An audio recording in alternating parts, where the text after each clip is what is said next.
All right, ladies and gentlemen. Somebody tried to call my Facebook Messenger, jammed the whole thing up, and it had me on mute. I don't know. So whoever is gonna call, wait till after this thing, please, and thank you. We are rocking with Jason Fraser, part two. Get him back here. Oh my goodness, we marathoning this thing. Somebody get Jason Fraser back here. Here we go. Let's see if we can get this guy back on here. Oh, this is crazy.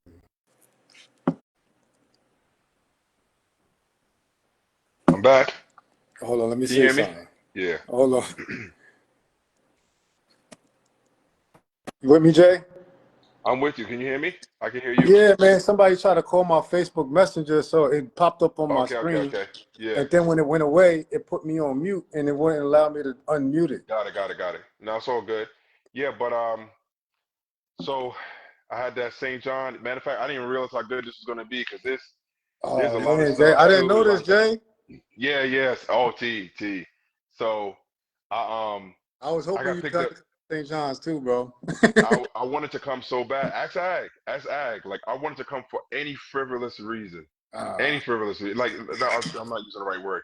Any shallow surface reason I wanted to come um for to St. John's.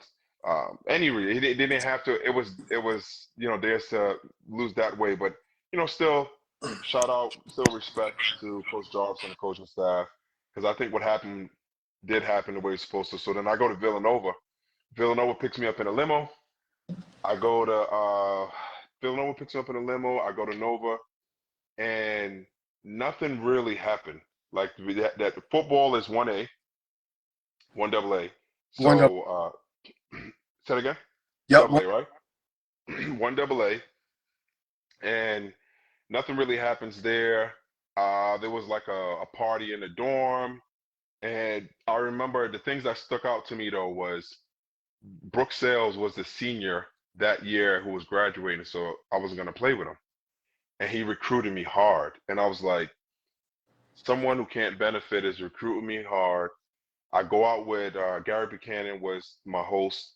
We went out to Dave and Buster's. See, like nothing crazy. Went to Dave and Buster's. No big presentation on campus, nothing. That was it.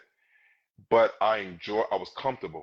You know me from over the years. I got to be comfortable with my teammates. I got Yes. to have that trust with them. I don't care. You can put me in the biggest hoopla. You can offer me the best there is, best facilities, best everything. If I don't like your teammates, that's where you're going to spend the majority of your time. It's your environment. That's important to me. So I really enjoy myself. And I said, if I can enjoy myself when this thing is dead, what's going to happen when it's jumping? Wow. And that was something that stuck for me. And I still was undecided, and I did a inventory of everything, and actually I was leaning closer to Louisville. And I remember calling Guy, and I was like, "Yeah, I think I'm gonna go to Louisville." He's like, "You sure? Just be sure of everything." And that night, it was so much pressure on me, and I felt the stress, and I prayed. I'll never forget it. And I said, "Lord, please let me know, should I go to the NBA or should I go to college?" And then I said, also, which school should I pick? Right. And I never forget, I laid down that night and it felt like my body was levitating, meaning, when you push your arm down hard enough and you fight against it and then you let the person let go and it feels like your arm is lifting up by itself. Right. Have you ever done that? Like, well, you know that because you're in Yeah. physical Yeah. training. You know the phenomenon, what that is. That's how I felt my body just, it was like so much weight on me that I just felt like I was levitating above the bed, and I was such at peace. I never forget how quiet the room felt that night. And if some people laugh at when I say this, some people are like, "Well, you're crazy." But I heard a voice and was like, "Villanova," and I was like, I'll never forget. I came out because you had the letter of intent, and you had to sign before 12 a.m. I believe it was. It was like 11:30 something. And Sean was there, and I was like, "Yo, Sue, I just prayed on the Spirit told me I'm going to Nova."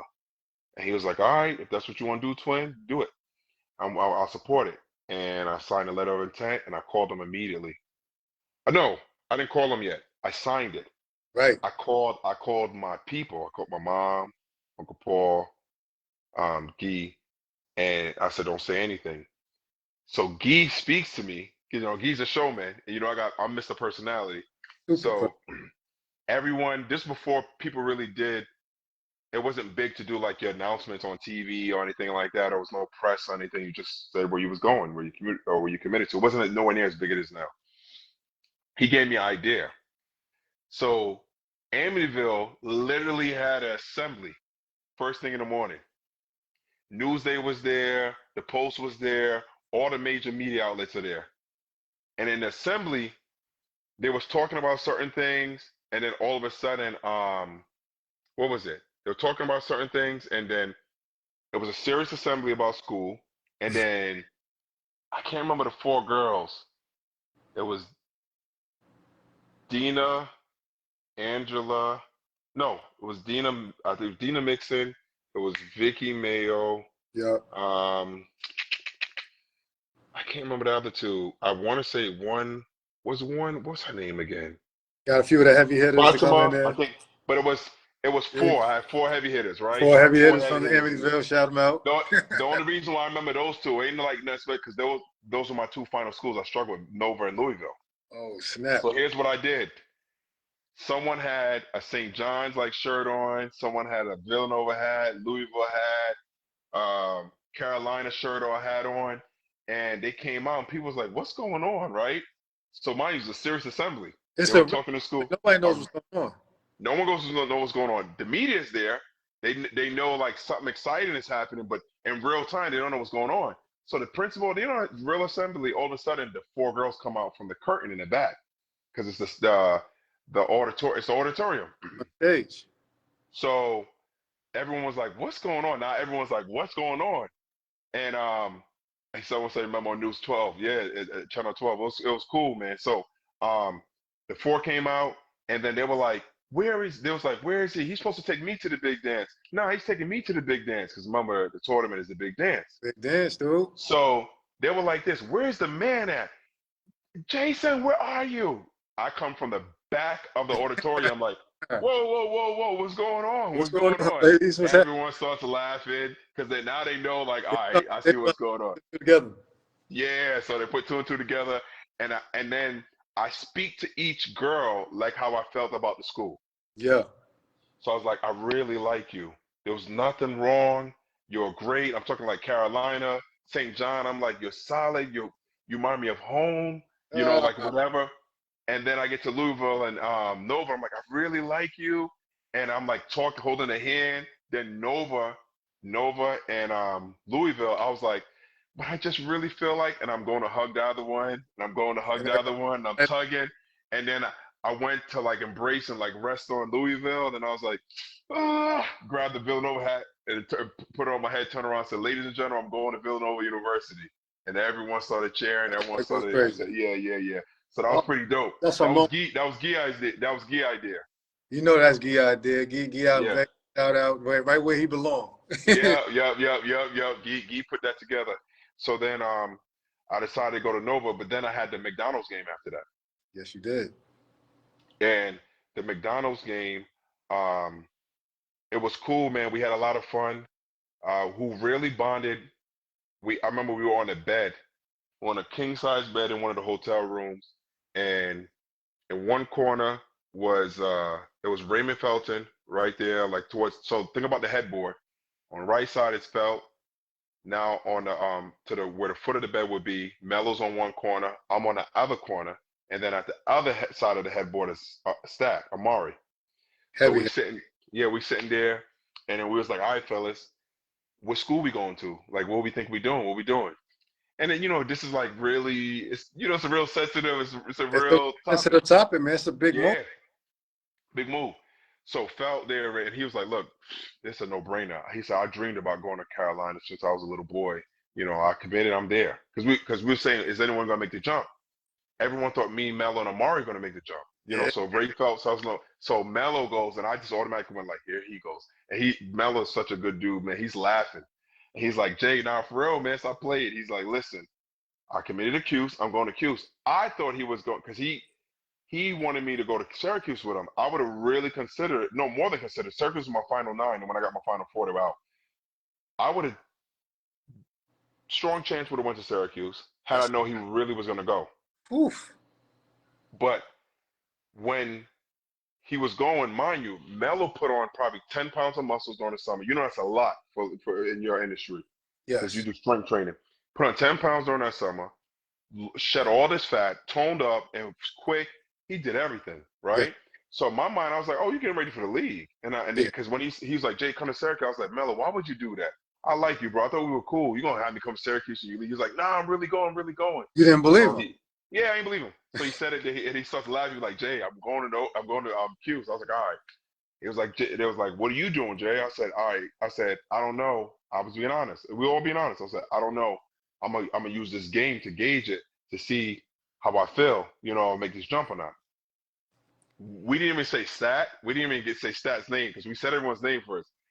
It just got mad silent because if anyone really was gonna go, we knew it was him, right? He's going. He said, "Look, man, schooling for everyone." We all looked at each other like, you know where this guy go. So he made I'm going to the show. Yeah, so he made a jump, and it was the right move. Boy was rookie of the year, and Melo won Cuse's um, only championship. And at the end of that year, Ray Felt started something with Sean May and Rashad McCants. Yup. And that year, at the end of that year, at the same time, I got my first two of what would be 7 operations.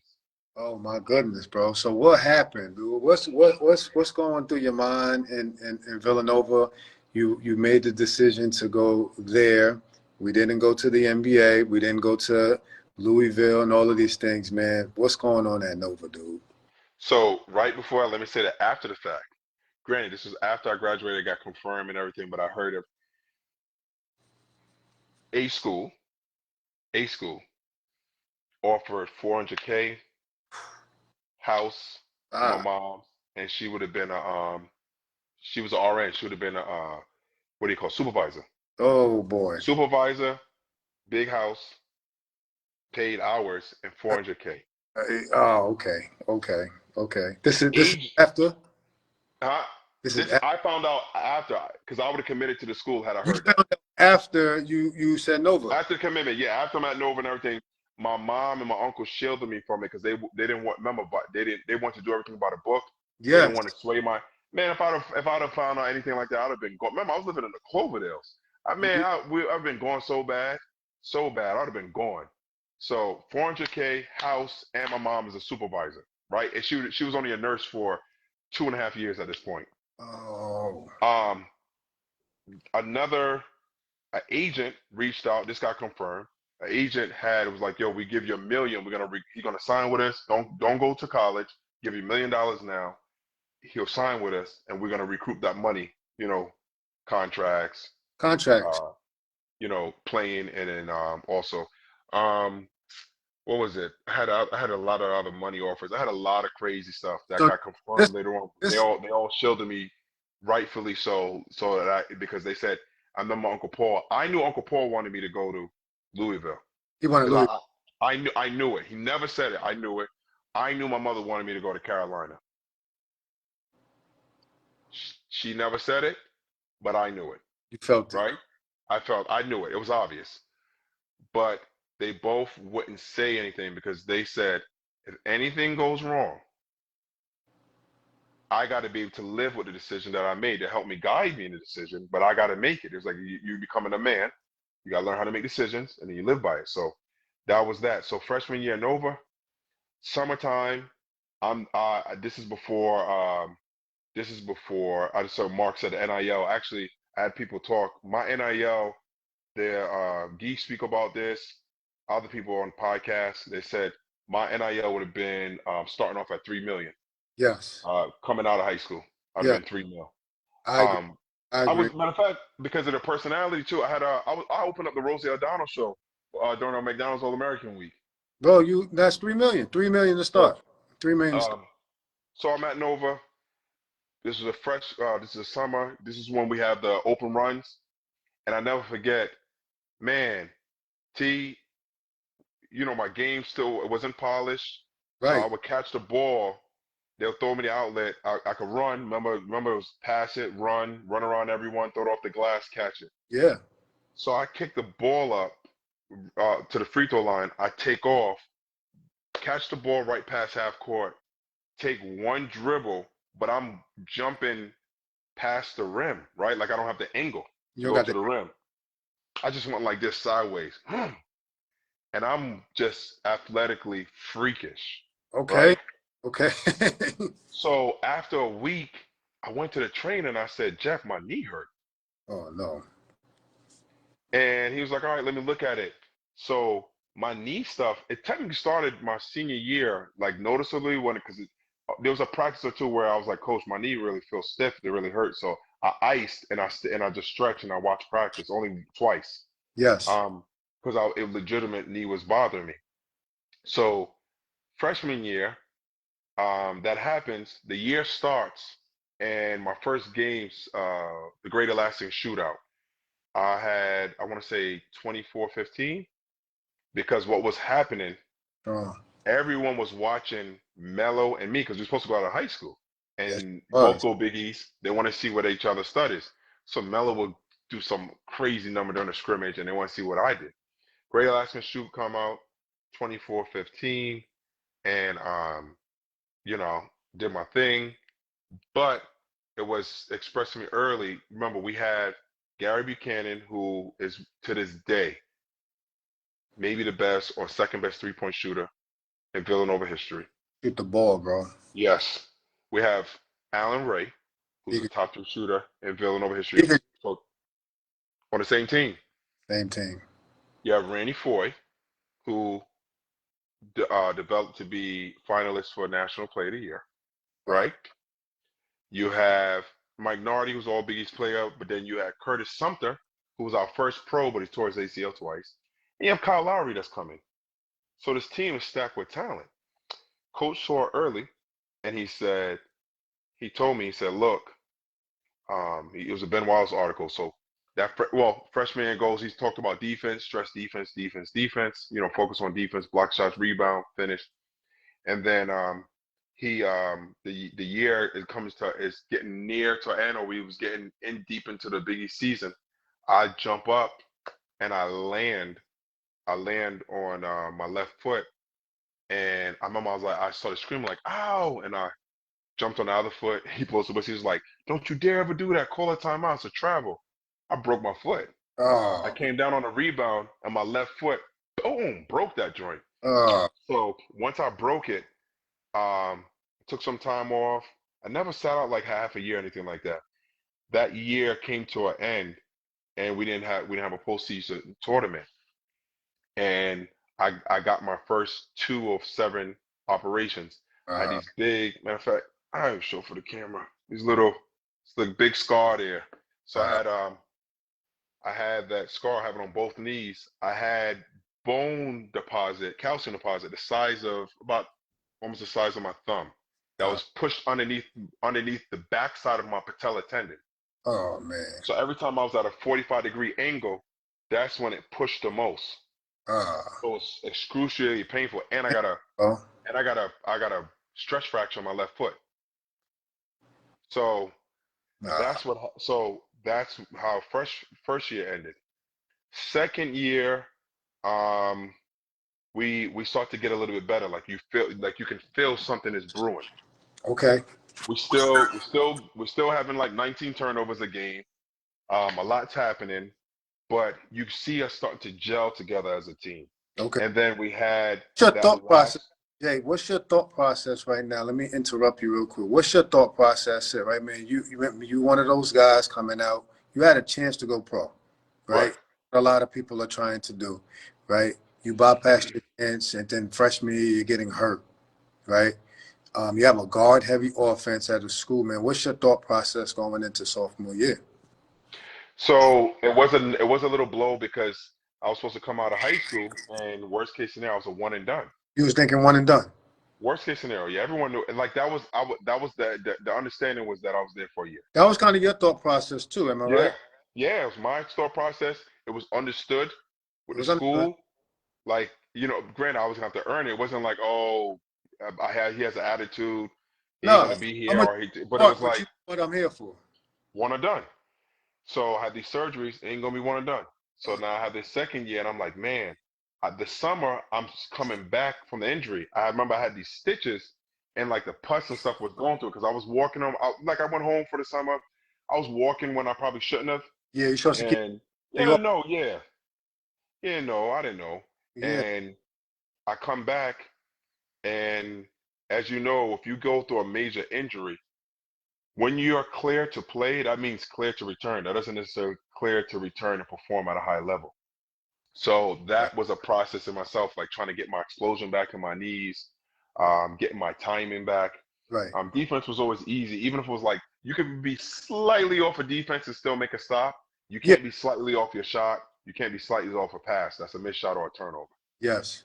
So, I worked my way back that way. Sophomore year was painful. I remember doing suicides when it all came to a head. Oh boy. We were doing suicides, and I was on my way back for the last run when you touch end line. Everybody made it past the buzzer, and I was at the free throw line. I wasn't even at half court yet, and everyone was just clapping for me. Coach knew at that moment, like it's not just him being a softy, not pushing through. There might be something there. Well, we didn't know what was happening. You know this. I'll break it down. You have our joints, and in our joints we cover with cartilage. Cartilage. But between the joints, joint, cartilage, in between here is synovial fluid, which is a thick gel-like substance that we have. Anytime we have sudden or rapid movement, it gels. It forms like a gel. It's fluid, but it forms like a gel, so your joints never touch. Well, mine was watery probably at the end of high school. So my joints was banging the whole time Grinding each. and grinding. Uh, So now this is your kneecap. When I stand up, it's here. When you sit down, it does that, right? it folds back. My kneecap was going like this. It Off. was off track, rubbing it, grinding it the whole time. A lot of pain. Oh gosh, excruciating. Here's how what I liken it to. You ever had a sensitive tooth? That Yes, sharp sir. pain when the war. So put that in the middle of your knee, right behind your patella tendon. That on both knees.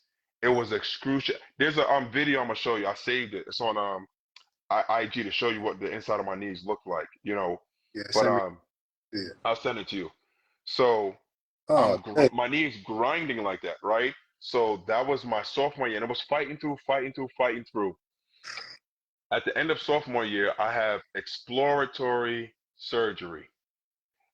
It was they moved loose particles out of my left knee, which ended up being a knee that I was 100% stripped cartilage. My right knee was 80%.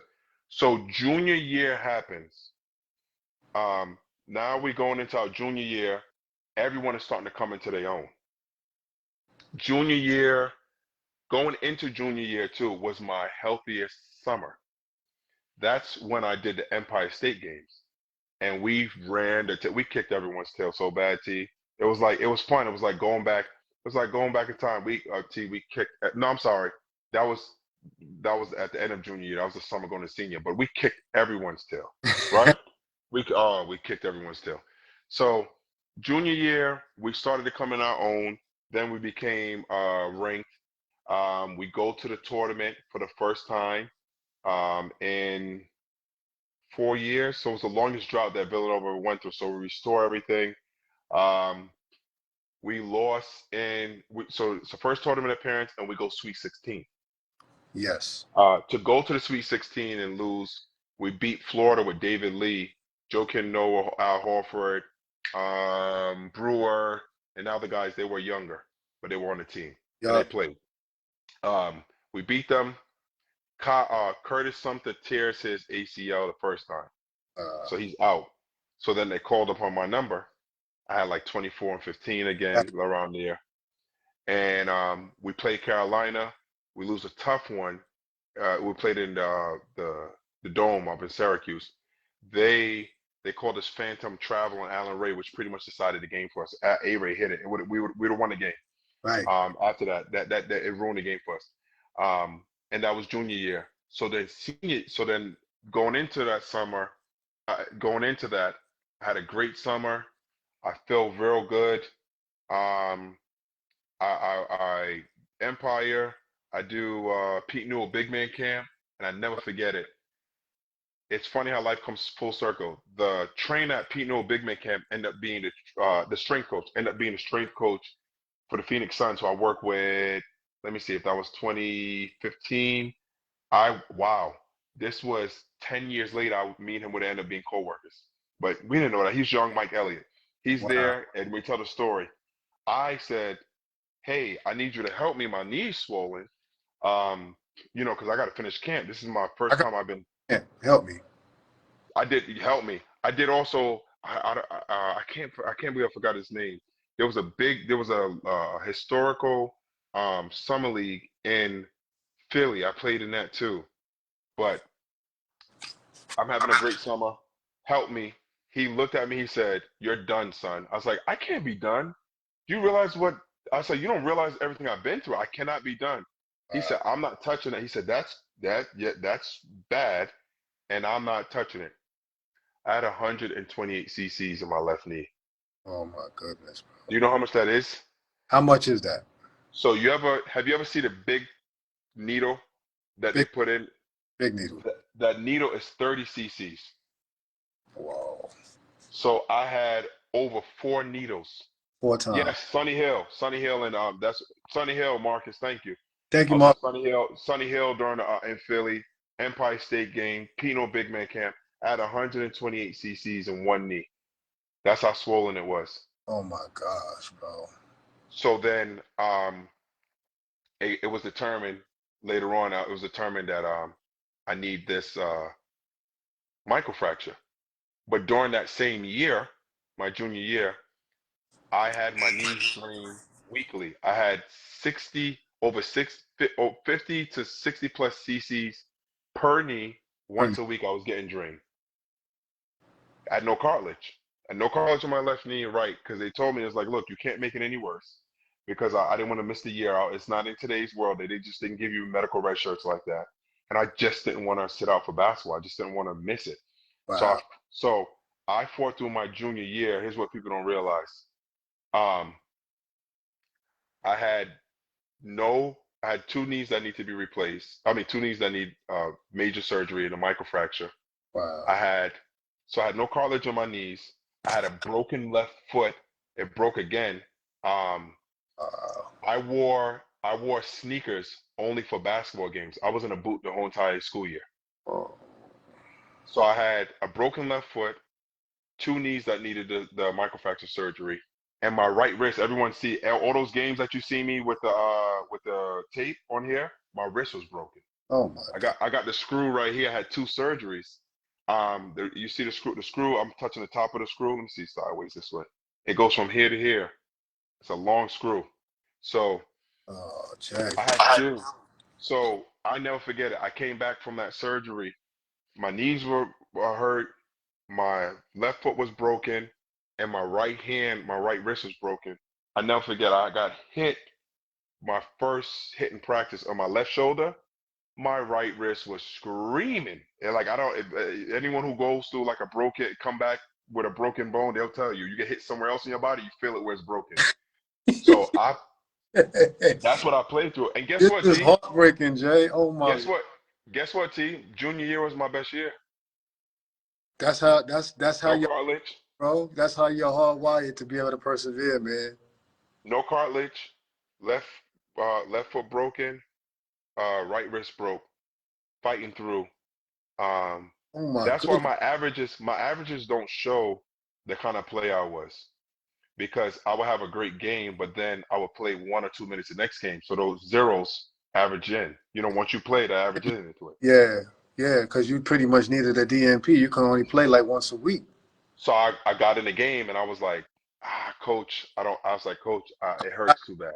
Hurting too bad. So Uh, now we fast forward. The junior year, I'm talking about, I was killing all my highlights. Junior year was it.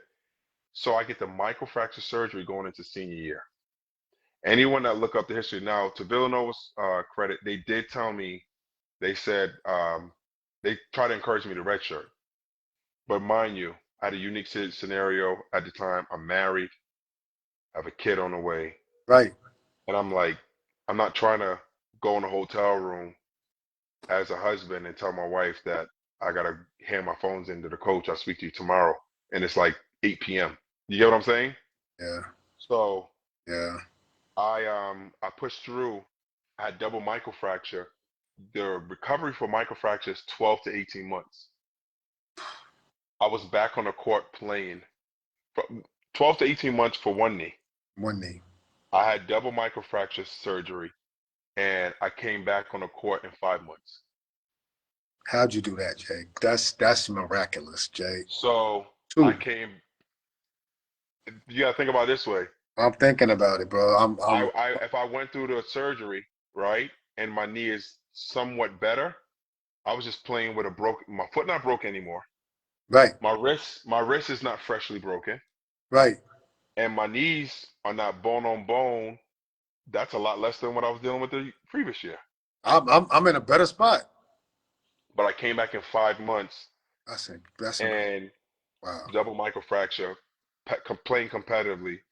So I played. I never forget. We played against Louisville. This was in January, December, end of December or the beginning of January. We played Louisville in January, and I went to coach after the end of the game, and it was a turning point in my life. I said, Coach, no, we had the next practice, and I said, Coach, I can't feel my knees. And he looked at me, he said, What do you mean you can't feel your knees? I said, I can't feel my knees. You know, when you sit in a squat position, you feel the kinetic energy building up and you could jump up and explode. Yeah. Imagine getting in a squat position and it feels like, you know, when you sit on the toilet or somewhere and you get the dead leg because you was on like a nerve or something like that, and you So can't, kind and of dumb because you've been in that spot too long. numb. And you know, like you feel the tingling, like you literally can't feel. That's what my knees felt like. And I said, Coach, I can't feel my knees. He's like, What do you mean you can't feel your knees? He couldn't even wrap his mind around it. He couldn't imagine wrap his mind. And I said, I can't feel them.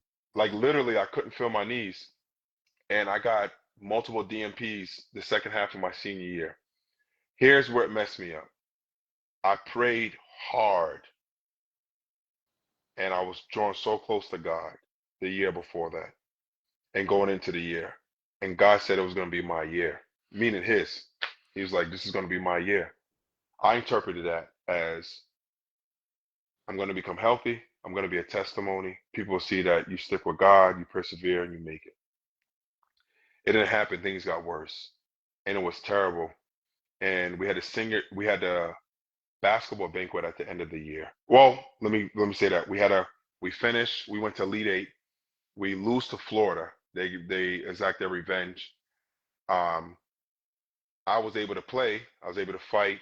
I felt like I could have fought more minutes than I was on the court to like die on my sword kind of thing, you Wow. know. Wow. But you know, we had a talented Dante Cunningham, who was a freshman, and he went out there and fought hard for us in my stay as I was on the bench. Will Sheridan was out there for the bigs and then our guards, our trio. Um, but we lose to Florida in a hard-fought game, Elite Eight, and we have the basketball banquet at the end of the year, and I never forget it. I said, God, you said this was your year. How? I was so hurt. I was so confused. Yeah. And the banquet was over, and a father came up to me. He had three daughters that were cheerleaders. I don't know which alumni this is. I wish he can. I wish I could find out who it is so he can tell the story from his perspective again. Right. And he said, "Hey Jay, you have helped my family so much. You have no idea what you have done inside my home." And I was like, look at him confused. Yes. He said, "It would have been one thing had you talked about God and kept your faith, and then you did well, like because Randy Foye ended up being the sixth pick that year. We all knew he was going to be. He said, if you finish and you're going to be drafted high like Randy." And he said, "But it didn't get better for you; it got worse.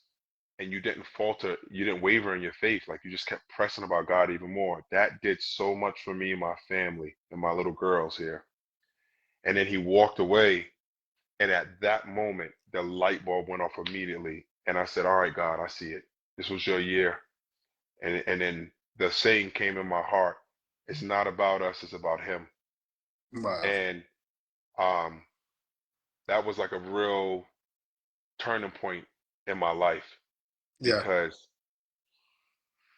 there's I don't know the phenomenon it's called, but when you have too many traumatic events happening at once, they they they your mind will blank out a It's like certain a moment of time.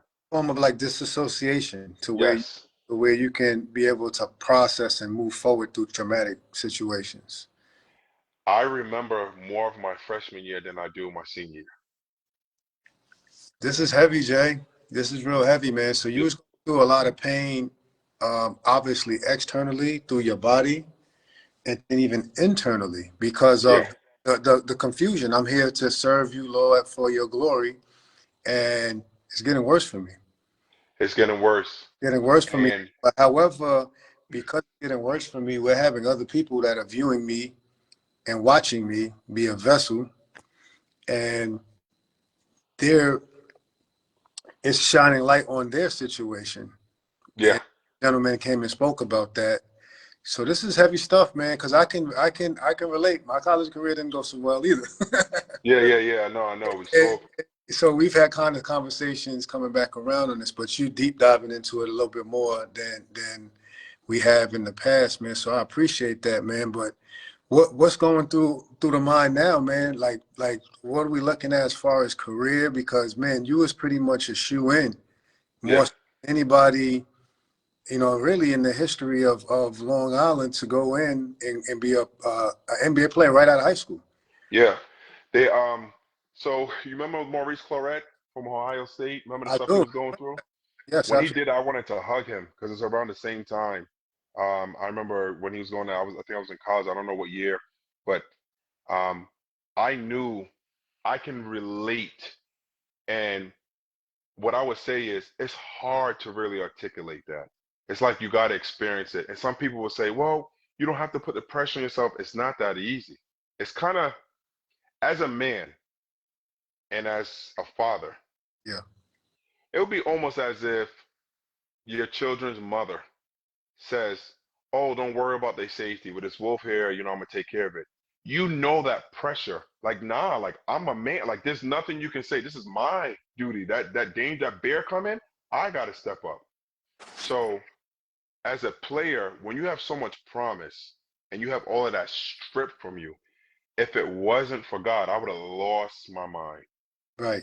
I would Right. have lost it in school, and I sure heck would have lost it out of school. I almost lost it with God out of school. So Absolutely. my first year out, um, Wow. we I graduate and I'm working near Villanova Yeah. as doing property and casualty insurance, right? Right. And I never forget what happened. Um, Actually, right before that, so I'm just trying to figure it out.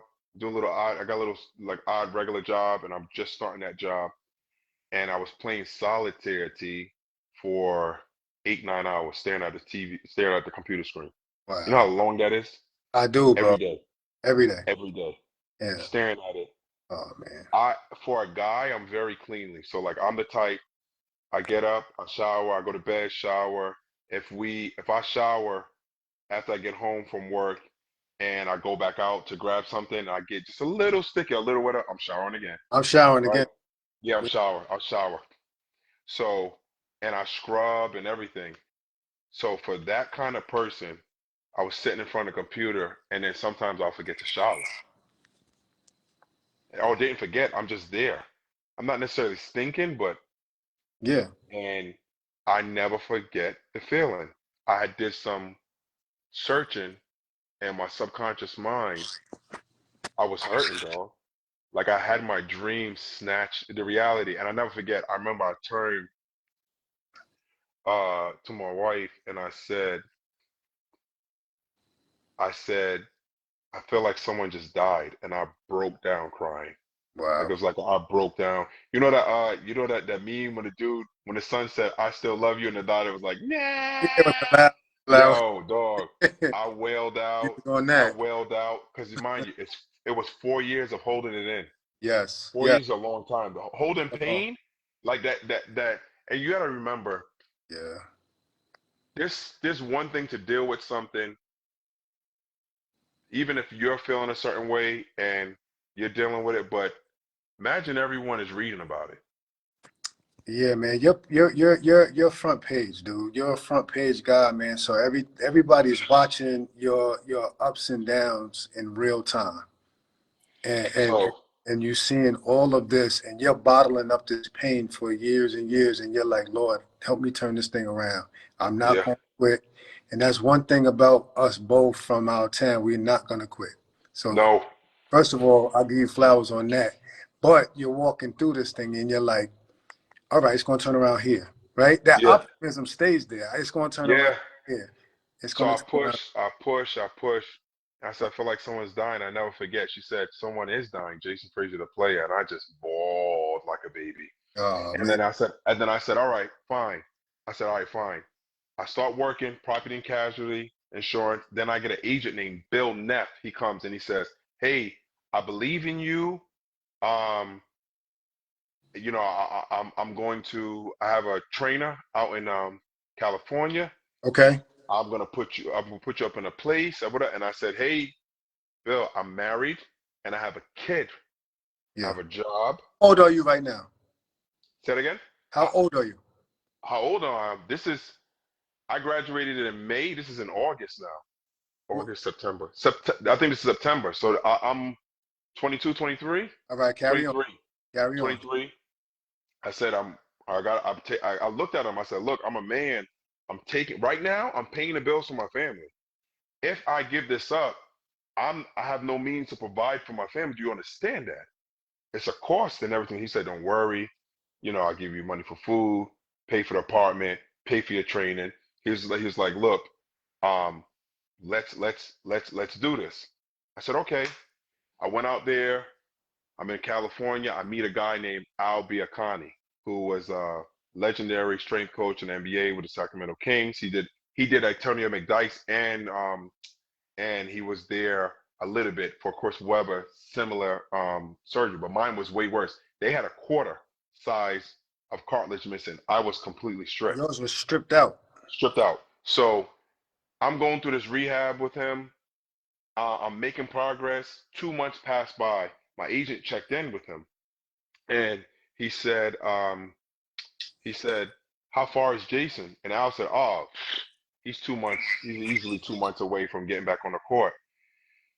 Once he had that conversation, my phone stopped being answered from my agent, and the bills were, and I was like, "Yo, I got this bill coming up. The apartment complex is calling me. What's going on here?"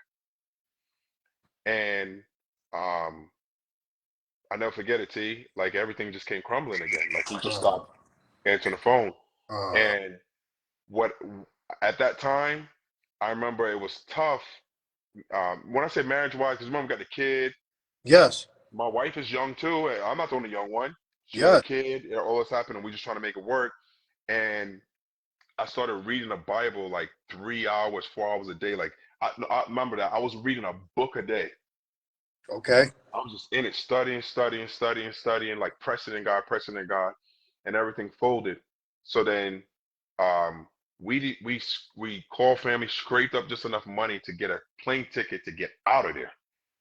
Wow. Oh my goodness. And the turning point before that was there was a car that they had us using, but the starter or something like that went. It had over 300,000 miles. I think it Yeah, was it an was. Expedition, something like that. Yeah.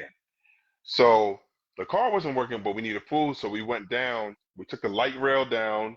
We went to the supermarket, but by the time we finished shopping, the light rail wasn't going back. It wasn't going back. So we walked all the way, and I remember feeling dejected as a man because I had my little baby in a stroller. My wife is on the right side. I'm sitting on the outside. I'm pushing, and it was those service roads that wasn't no sidewalk or nothing like Oh, that. So stop. like, It was dangerous. and no light, no Oh, light. yeah. And I remember cars, and I remember just feeling it. And I'm carrying groceries, And you carrying groceries, bro. You're like, miles. I'm at a low point. You're just reflecting and you're pretty much saying, how did I get here? How did I get here? How did I get And here? then I'm looking at my wife, and I'm like, I'm embarrassed. You know what I mean? Yeah, Like, because at yeah, the same time too, yup, they're here as a result of me. You get what yup, I'm saying? yup, So yup. after that, we get plane tickets. We fly back. I started working. I started working for the property and casualty insurance. I'm doing that, and I worked a double job. I was working. I never forget this. This was one of the most trying times. Actually, the I'll say this: the most trying time of my life was when I got double microfracture.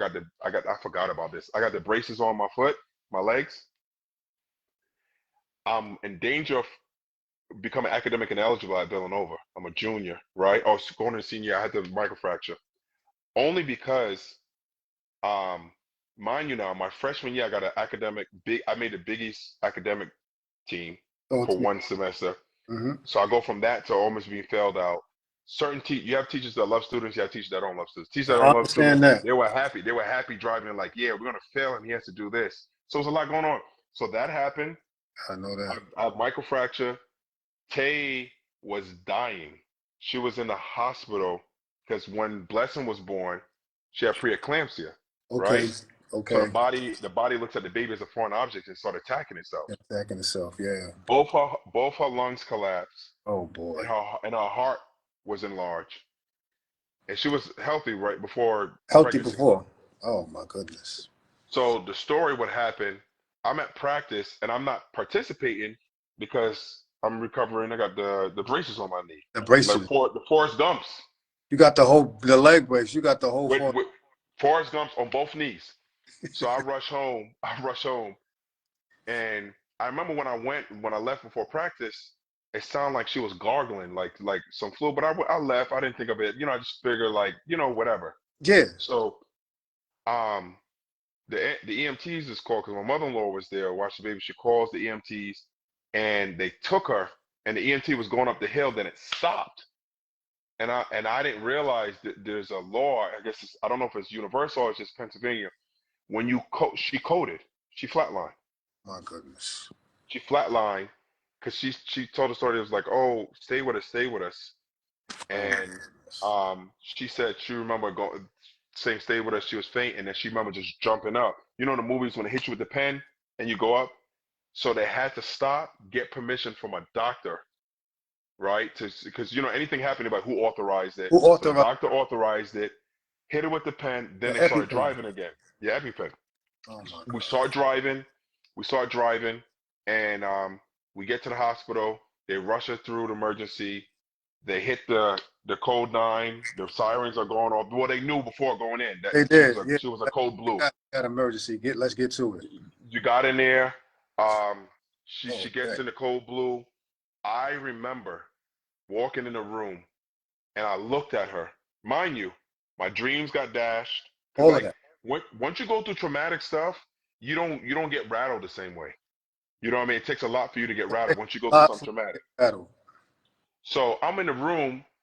I see all the nurses and stuff, but I'm not processing like this is a cold blue. She's dying, and all the nurses are there. Boom, boom, boom. The lead doctor comes in, and then I said, "Hey, doc," because they're kind of like back up, back up. You got to move, got to back up. Yeah, yeah. And I turned Excuse to me. the doctor, and I'm like, "Doc, it's not like she's gonna die, right?"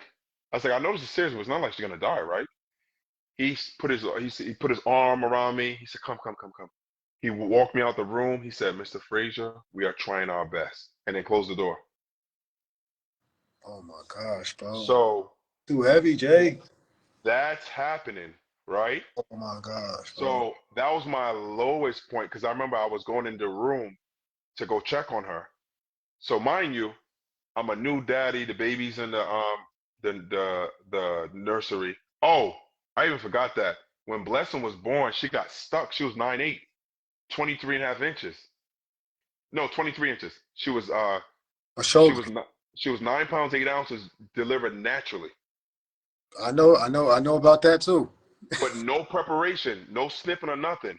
So she got stuck everything. So it was just traumatic. The baby, we never saw the baby for a second. Baby gets sent off. Tay's there. We go back home. After the 2 days, she has to get called back. The doctor, and then so all of this is happening. And then eventually they stabilize her. And they said, had she been at home for an hour or two, she would have drowned to death in her own fluid. Oh my gosh, bro. Jay, this is So, heavy, bro. oh crap, man, the stuff I was, man. So that's going on in school. That was going. I know I left school, but I was like my heaviest point. Yes. That was my number one heaviest point because you're watching the love of your life die. Still don't know if she. And by the way, she spent 2 weeks on a congestive heart failure floor. Oh my goodness, bro. So you're watching it, and it's like you're there. I'm in the business school at Nova, and I got microfracture surgery, and my basketball's being snatched from me, and I'm a daddy. But one of my happiest moments in life was Oh, at that same time I went to the nursery, and they said, "Can I help you, sir?" And I was like, "Yeah, I'm here for my daughter." And it was the first time I said something like that, and I was like, "Oh, I'm a father. sentence. I'm a dad. Can I I'm a say dad." So that was my lowest point. So you already had all of that. Now we graduate. Now I'm looking at them going down this road feeling like a complete failure. Now mind you, forget about media and everything else, home, social media, regular newspaper. Forget about all of that. Forget about what anyone's saying or not saying. Forget about all of that. I'm here, went through Edward College, I'm walking it next to me. And we mustered up some money from family, took a plane ticket, we go home, and then I started working property and casualty, and I worked for Bed Bath and Beyond doing a what is it called? Remodel. We did everything, which is kind of wild. We weren't certified. even Bed auto? Bath, These yo, let me tell you what we did. Bed Bath and Beyond, their storage place is nothing but a you know the you know the fake wooden sheets that you put the paneling, but the Yeah, thin ones. yeah, But it was a super thick paneling that was hanging from the ceiling. So technically, it wasn't a fixed wall, right? right. So we we we took down all the shelving, all the thick steel beams, took down all the shelving, all the stuff that's in the store, like, and then drilled new ones. So mind you, I'm not too savvy like that. I'm like, like now I think about it, it's dangerous as heck. I'm drilling new holes that's going to be holding up plates.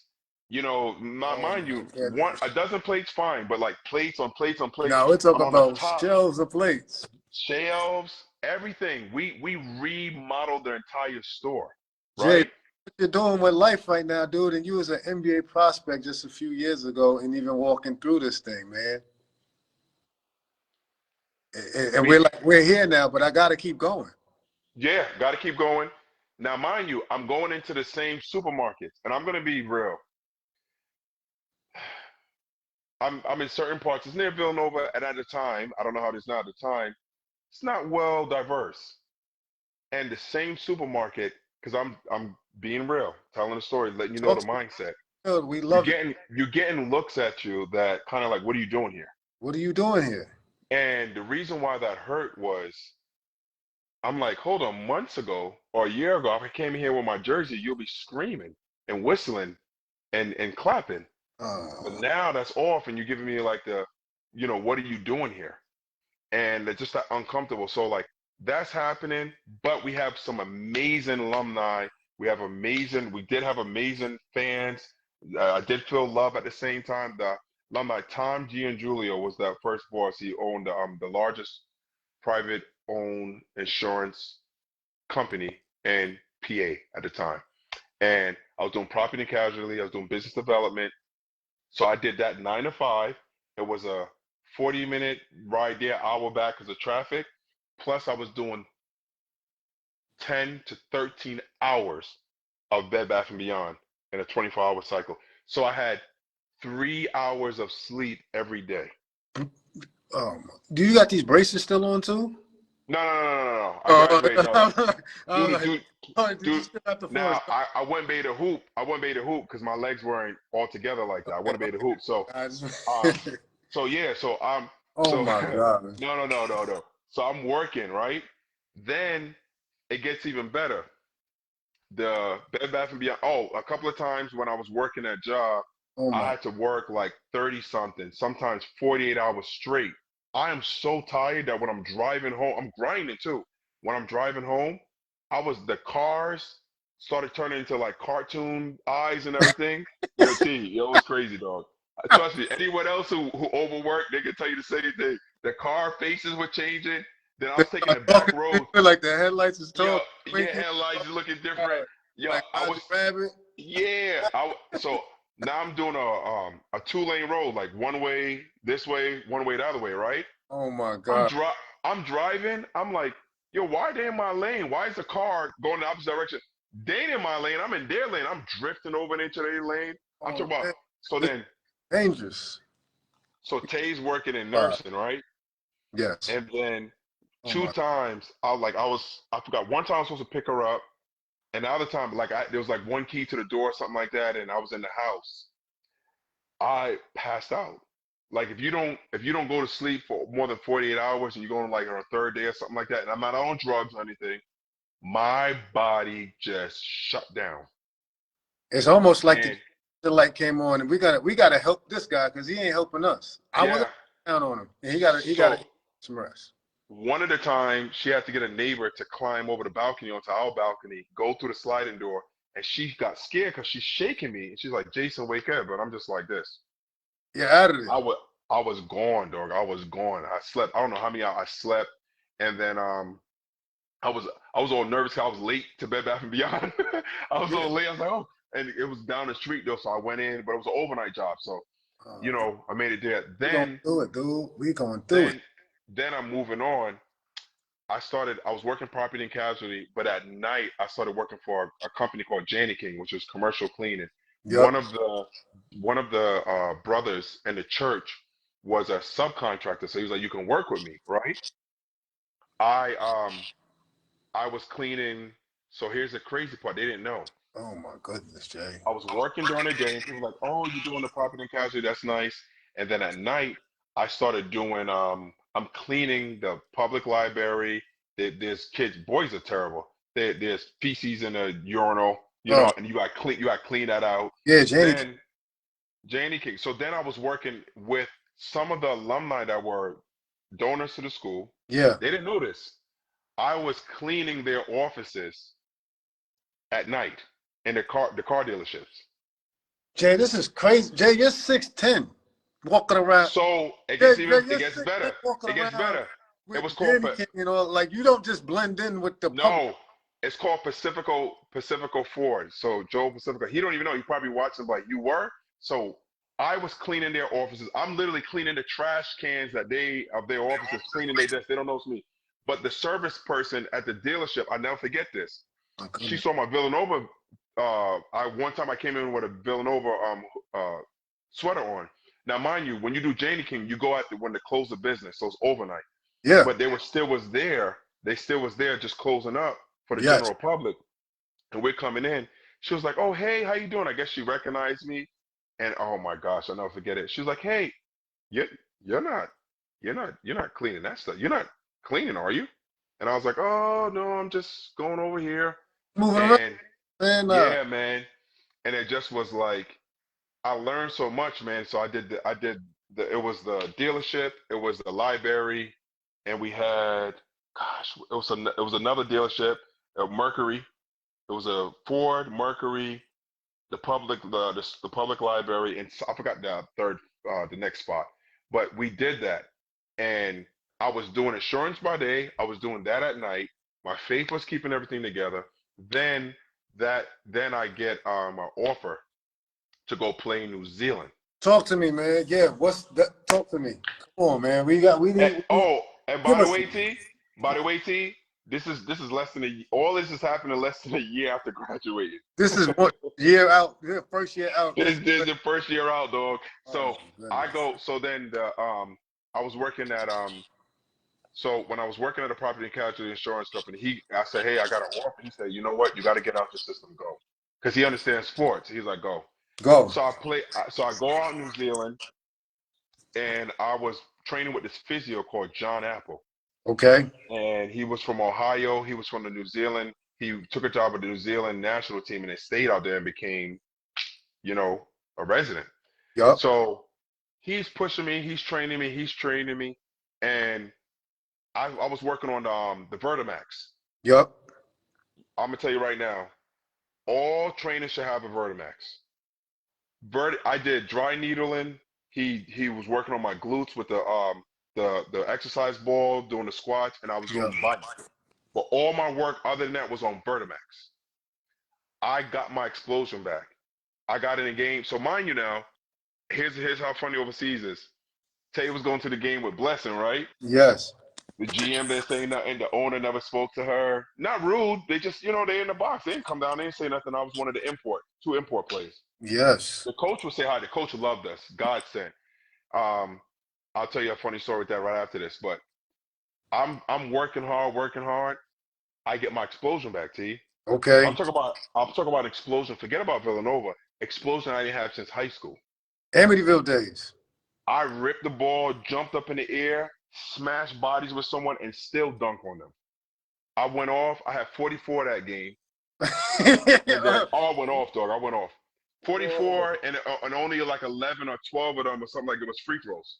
So it was just straight buckets. Buckets out there. So This is 4 years of pent up bucket. I'm yeah. about to go crazy on you. It was like the light. It was like, oh, Yeah. I'm jumping. I'm talking about like old days. Boom. And now I'm going against grown men. Didn't matter. I'm leaping like I never did before. Okay. So then the next day, the next game, I got like 16 or 18 and a half. Now it's on. GM comes running down the next practice. It's like a movie, T. 44, 18 by the other half. The next game, didn't have to score that much because we blew the team out. Didn't play all the second half. Now we have practice. GM pulls up. If you get split screen, GM pulls up into the practice facility. He's outside on the top. Right. Because the practice is down the steps where the gym was. He's getting out. As he's getting out the car, I'm going to catch a pass in practice. Dude try to steal it, so he comes through my arm and pushes my arm forward. I hit the ball, boom. I broke my bone broke through the knuckle. No. Split. So when I No. broke it, I knew I broke it because as soon as it happened, it's a taste that goes in your mouth when you break it. When you have a broke bone. Some people if anyone break the bone enough, they know. Because mind you, I broke my foot twice. I broke my wrist. When I broke this, it was something like it was like a taste I could taste in my mouth. So the GM and my finger, it was so fat, it went right immediately. So he came down, he was like, he's running down, because mind you, it makes the team look good. It's the Waikato Pistons out in New Zealand. He's running down the steps. He's like, Jason, I got great news for you. The Timberwolves, I think it was still Seattle Supersonics. Now I'm invited to training camp. They saw the games. It's over. Because everyone wants to see, can I get healthy? They want to see, can we tap into to OJ? Yes. So boom. This is what I loved. The teams in Australia and others, minimum was giving me 250K take home. I was like, I finally made it. Oh, yeah. I made it. Yes. So he's running down the steps. I look at it and he's like, why he told me the news, like, why are you not happy? Why are you not smiling? I was like, my finger. He's like, don't worry, sprain. I knew. I had so many different surgeries. Let's just I knew. dude. So I broke so I went to the specialist, who was a specialist for your hand, not a sports specialist though, for injuries. So she said, look, we're gonna put the little hard plastic casting over it, and you can play. I was like, cool. I said, tell me what I got to worry about. She said, just don't get hit on it. I said, what happens? She said, if you get hit like this on it, which is the first play, if you just get hit across your hand like that, mind you, it's already sticking out like this. She said, if you get hit like that, excuse me. I said, what happens if I get hit? She said, well, being that what she said? She said, being that it broke through here, yeah. She said, don't worry, your hand's gonna it's gonna shatter like a plate, but don't worry, we'll take a wire and we're gonna go in and out of your finger, and we'll put the bone right back together if it happens. I said, nah, I'm gonna let it heal. I said, I'm good. Oh I my. said, no more surgeries. I said, no more surgeries. I'm gonna let it heal. And I got sent home.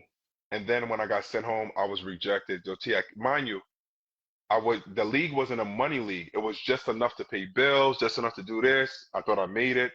So I'm home now. Now I gotta work because I got a family.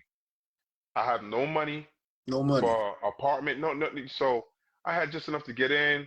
Man, we had to stay at her mom house for a few months. Well, no, not even a few months. It was like a week or two. Then we got, then I got myself together. We got it going You had the next step. just to get it because I'm coming from literally another country with Hold nothing, on. moving. And it was looking So promising. not yeah, it was only like a week or two. We're there. Then Yeah. I went into then we found a place, and then we moved. It was Brentwood. Then I got a call from James Ryan. James Ryan was a former scout with the Knicks, but now he's with the Harlem Globetrotters. Okay. James is the one that invites you for tryouts. He has to put together the team. He Okay. said, Jason, yep, he says, Jason, I'm James Ryan. I used to be a scout the Knicks. He said, I want you with the Globetrotters. You got to come to the trial, but you're on the team. Like, I know your skill. He said, you don't know. With you, it's personal. He said, I scouted you. You were my pick for that draft had you came out of high school. I had you up on the board. I was advocating for you. And we all know the rest is history. I'm here now. I want you to come try out for the Globetrotters. So I went and tried out for the Globetrotters. Everything went well. I went on a tour. We had fun. This is '08 going into '09. Um, I come home from the Globe. Well, I saw my family 7 days in 4 months, so that was the most try. It was a very trying time for me. So you're But jumping from the fire into the fire. You're like, so if it's not this, it's this. So now right, you're trying to work, but you can't see your family. right. So then I come home April of 2009. Remember the market crash? I'm a rookie. You only get paid when you're torn. So I went from making, which was decent at the time, I was on a salary of someone that was making like 60,000. Now I'm fresh out of college. All I need to do is just pay rent, build myself up. Or something else. Then, right. So then, I come home. I'm not getting paid anything, but I get free health insurance. So I'm doing like a 1 day's work here, 1 day's work there with the Globetrotters while I'm applying applying for all these different jobs. I couldn't get a job anywhere, T. It was so trial. I cried my eyes out. I called all my contacts. I called all the people. I had a lot of love. A lot of people have money here, Jay, here. Because I'm trying, I'm investing. It didn't feel good as a man, Right. depending on handouts. I never forget. I had to call imagine if you had to call PJ. I had to call my little brother, Ryan. He really looked out. He didn't make me feel a certain way at all. Right. I was like, yo, Fish, I asked him money to buy Chinese food because I I need, couldn't feed my family. Say it again? I need a meal. I need a meal. So and here's the thing that I'm sure men who've been through stuff can identify. I was watching my daughter and her mom eat Chinese food. I didn't have enough for me, and I was fine. I'll wait. And all I was thinking of, how am I going to give them the next meal? What's the next meal? That's all I was thinking of. This is heavy, Jay. And um, I'm going through all of that, and I never forget when it came down to an end, because the resources, no one can help anymore, and it's month after month after month. Yeah. Yeah. I, You I went, using I all dressed up in suits. I applied online. I came in with my resume. I'll never forget one time I went to CVS, and I applied for assistant manager position. right. I applied to stock shelves. They Every, said no. I applied for assistant manager, and no, I applied to stock shelves. That's what it was. The assistant manager was there. I said I applied online. I didn't hear back. I just wanted to make sure. I only apply like, I'll let 3 days sit, 4 days. I'll say it's longer because I had to do what I do, suit it up and everything, hand it in a resume. Yep. I'll never forget. She said, "Okay, all right, I'll let the manager know." I turned around, walked out the store, but I forgot something like my pen or something. I turned back around, my resume was in a trash can. This is, and I mean, oh man, that had to like really kick you in the chest and It did. in the It heart. did. I'm doing all that I can as a man, and I'm getting stepped on all along the way. Not only that, man, I'm a pro. So I'm home and I was praying, and then we were about to lose the apartment. We were about to lose the apartment, and we only had the car because Tay was going to school. Because when I was with the Trotters, I didn't spend I sent 100% of my check home, and they gave you per diem. Yeah, per And it diem. was like, I think it was like 300 and something for the week they end up giving you. But here's the thing, the Trotters had to feed you if you were traveling within a certain amount of hours, which was every day. So they fed me the whole time. They had to feed you Yep, by your contract. yep, So I didn't have to spend my per diem at all. I gave 100% of my contract at home, and I would buy like sneakers and stuff on the road and send home. yep, Right? yep, So, was paying for Tay. She was going to LPN school at the time. yep. So she's busting her tail, working hard. There with Blessing, going to school. I'm on the road. Then I come home. Every penny that I save, everything it's dwindling now. It's going, it's like my goose egg. It's paying the rent. Rent is eating up. Food It is is eating getting up. eaten I up. have nothing left. Then it got to the point where like now we can't afford the place we're renting. So we got to move. We throw a lot of our stuff out in trash, Yep, and then we had to move in with different families. Like we had to split for a second, like yeah. nowhere to go. And I remember right before that, I cried to God and I prayed to him and I said, Lord, like why? And clear as day, I finished crying. He said, "You finished? You done?" Like that tone. And I was like, "What?" He said, "I'm your source. Don't you ever forget that." I was relying on my contacts. I was hustling and bustling. I was asking God to do stuff, but I wasn't relying solely on God to do it. Yeah. So it was a And that was, stripping away of depending on man, yourself and your network. yeah. So that's what was happening. And I so that happened and we I would matter of fact, you know how it is. I'm a male. For a short time, I remember I was sleeping in my truck Yep. for maybe a couple of weeks. And this is during now it's starting to get cold outside.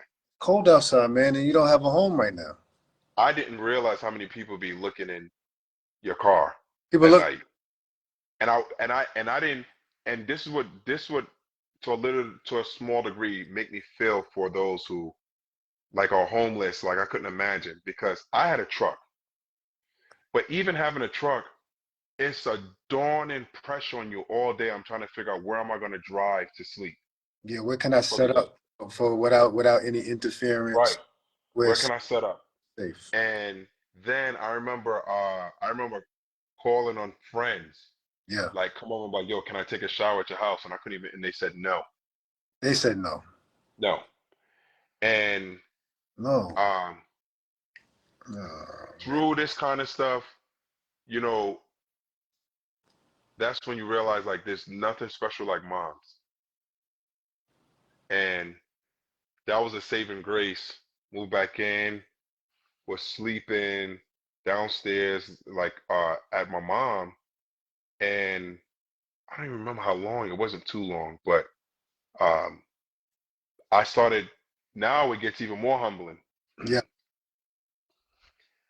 My homeboy Tav, he let me know. He said, "Look, they're hiring as for admission representative at the school." So it was at the Catherine Gibbs School that turned to SBI campus. But before that, everyone wanted to know why is everyone taking the pictures with the security guard at Walmart. So after the charters, I got a job at Walmart doing plain clothes security, asset protection. in Farmingdale, T. You Bro, want to talk about humble? I'm home working at Walmart you're working. after everything. Farmingdale is right next to Amityville. I'm right there. I'm right there working at Walmart, chasing people for stealing.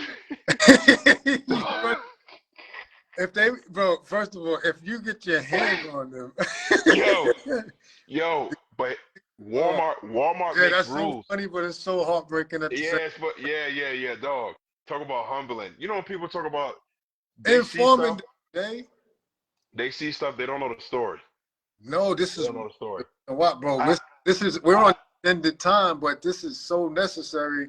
I I'm know it's a long time. It's a lot. I didn't realize I got a lot of story. I got a lot. Life bro, but stories crazy. I'm here for it, bro, Yo, because listen, bro, like first of all, man, we grew up together. yeah. We share some. We always going to share a common bond, and we have some similarities in our post college career, even through our college career. So I can relate Hmm. to you on some of these things, and I'm sure there's some other guys out there, and maybe even some ladies out there that can relate, and maybe they have the courage to even look themselves in the mirror, their families in there to get through the healing process, man. Because this, we're looking at a movie script right here, man. Because this is a lot of people. First of all, I got to give you your flowers. I know I'm interrupting your story. No, you good. I got to give you your flowers on being able to persevere and stay strong, because a lot of people don't make it through these types of hardships. They fall victim to vices and all other kinds of things, and they're never the same, right? And instead, you keep pressing on, dude, and that's a testament to not only your faith, man, but there's an internal like motivation that I just can't just lay down and fully quit. Even though there's times where you feel Yeah. like, but Hmm. just like I got to get back up and keep moving forward. You got a family, you got a daughter, and um, it's demoralizing at times. It's demoralizing. Oh gosh. So many, and I can see it. And like you said, man, there could be some PTSD that go with Man, so it. listen, so I'm there, and because I could never forget, like the people that didn't, they was like, "Why is everyone taking pictures of the security guard?" They was like, "Why is everyone taking pictures of you?" I was like, just friends, right?" Yeah, Because I'm like, tall, man. You know how I go. right, so I'm there, and look at God in little stuff. We were last in the market, like everyone punked Farmingdale and was stealing from them, and we went to second in the market, like meaning like we started returning back our assets. We stopped people from stealing. And what it was, you got to teach people, you got to treat people with respect and dignity, even if, because everyone is not in the same situation. Everyone doesn't respond the same way to the same situation. And then you have kids and everything else. So how kids think. So so what I would do, um, I would, instead of saying, "Hey, you," or just grabbing you up, I would walk. So we had two guys. One would, once you pass all points of sale, um, you will, once you pass all points of sale, then you're stealing because you have no intention of buying it. There's no way for you to pay for it out there. So it's usually in the front vestibule. So I would be the guy in the back, or sometimes I'll be in the front. But I'll tell you, T, go in the front. So I'll walk next to the person and I'll be like, "Hey, brother, I don't want to make this ugly, but I was like, security, you put the CD. I'll tell you, I'll say you put that Jay-Z CD in your left back pocket, and you took the remote control and put it in your front pocket. Let's not make a scene. Just walk to me over here so we can just handle this." Yep. And dudes will look, and they'll be fine. Everyone except for there's these sisters that came in one time, right? Man, they started fighting me. They were like, this was embarrassing to me. They was Uh, like, "I didn't steal they nothing." try to take you And man, down. they took lingerie and everything. No, but like, cause I'm like this with my hands out, like I'm playing defense, like I'm in a zone defense. You And I'm like, like, "Ma'am, you cannot leave." She tried to run past me. I didn't, cause you don't never want to like grab now you someone. don't have, You don't want to do any of that. So she's like, "Get off me, get off me," and there was like three of them. They came in with these huge bags that was flat. They're walking out, them bags huge, right? They were yeah, duffel stuffing like bags. bras and stuff like that in Oh, there. then. And yeah.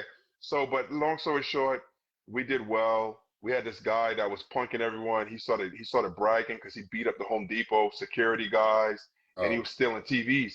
People be stealing 60-inch, 70-inch TVs from these stores. What they do, they walk in the store, park their car on the side, kick open the emergency door, throw in the TVs in the back seat, and then they jump in the passenger side, and the driver gets away. chill out.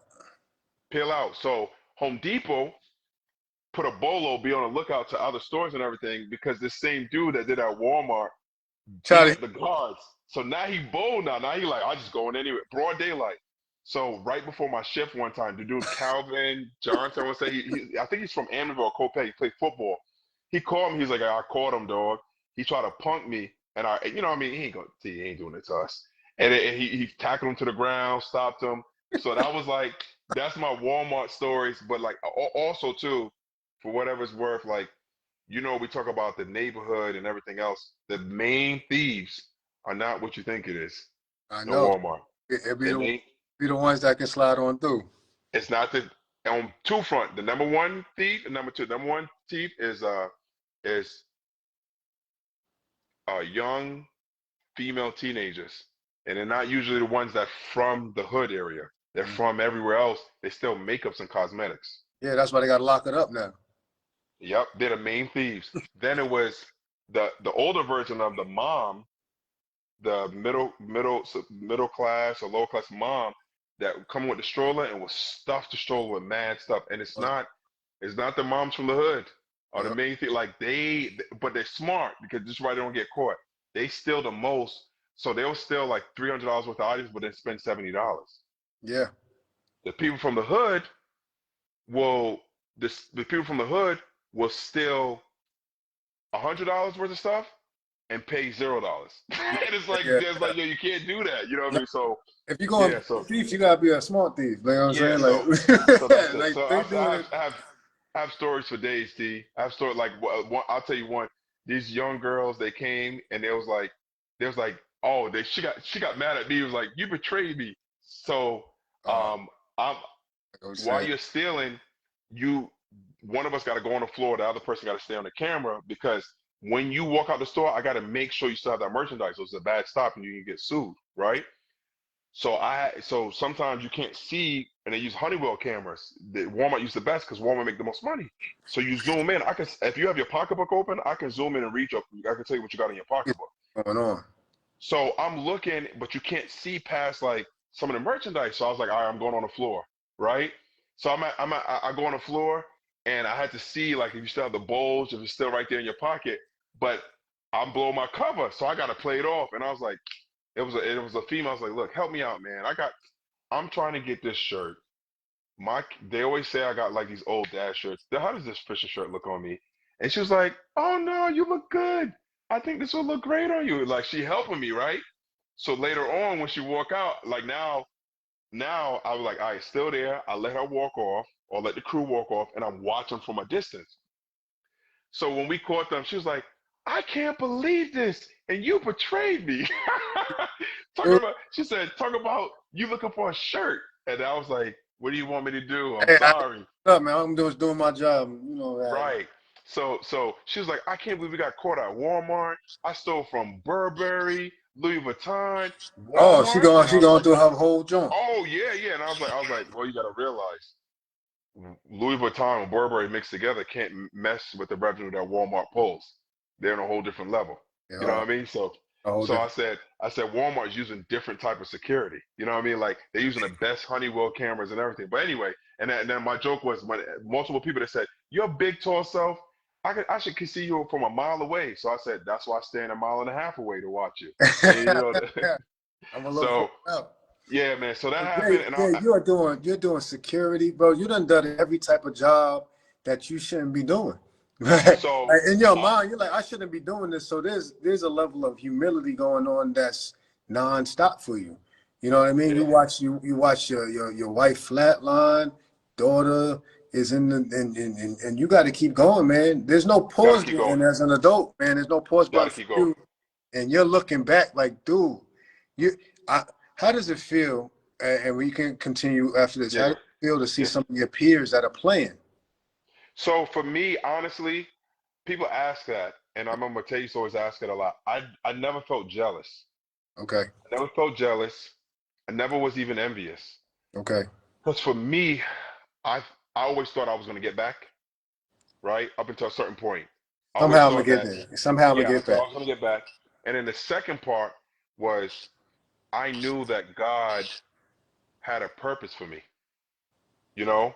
Um, Someone asked my major was criminal justice and sociology, which helped me a lot because I wanted to work with at-risk youth.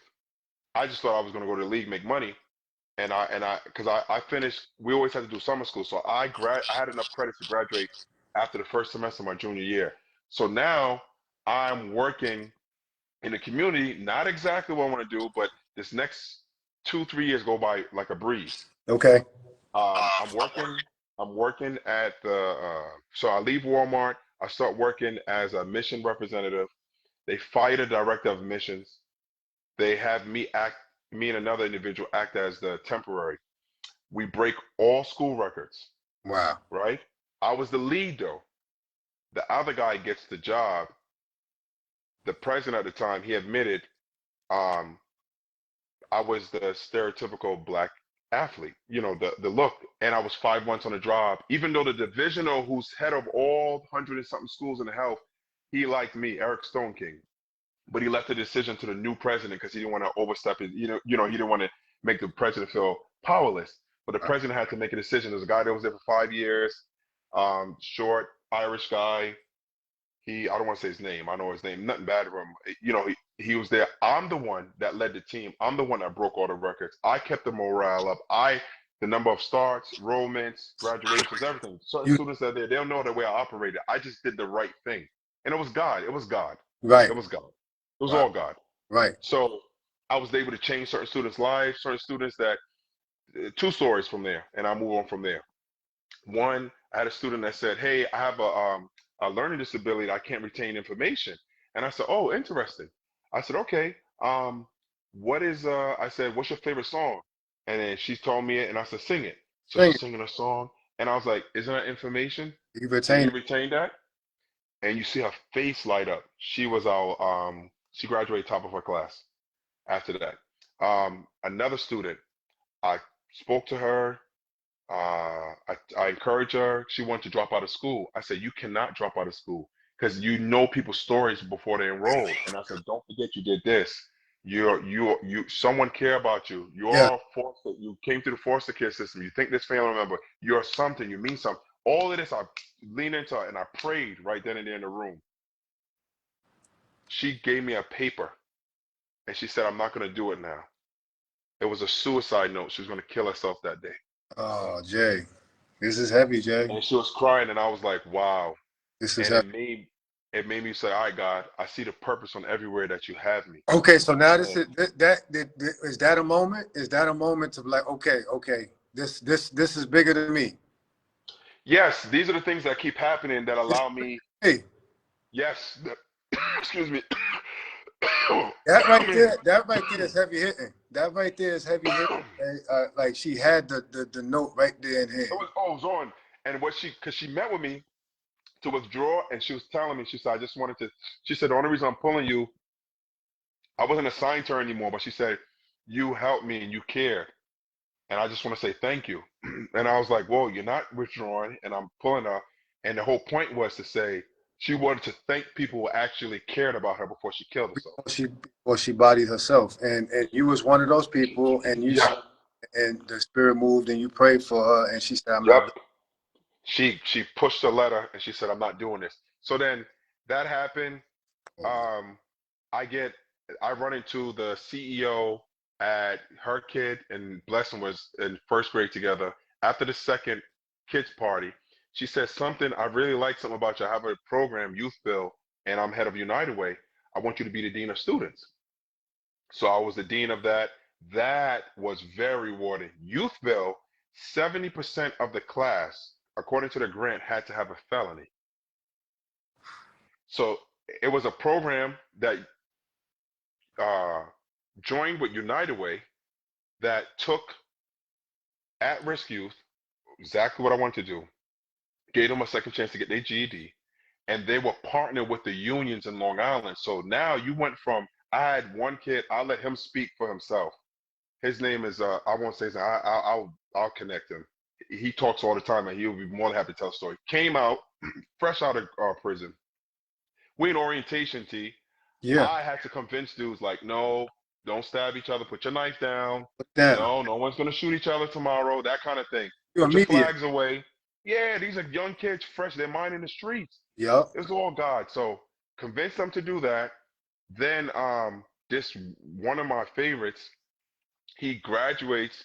The solar panel company keeps him, and in others, you can go from being out of prison T in less than 8 months working in a union on Long Island, like the plumbers, electrical, In an carpentry. 8 month time frame, you can get a trade. Get a trade because what happened, half the program you were learning, getting your GED, the other half you went out into the field.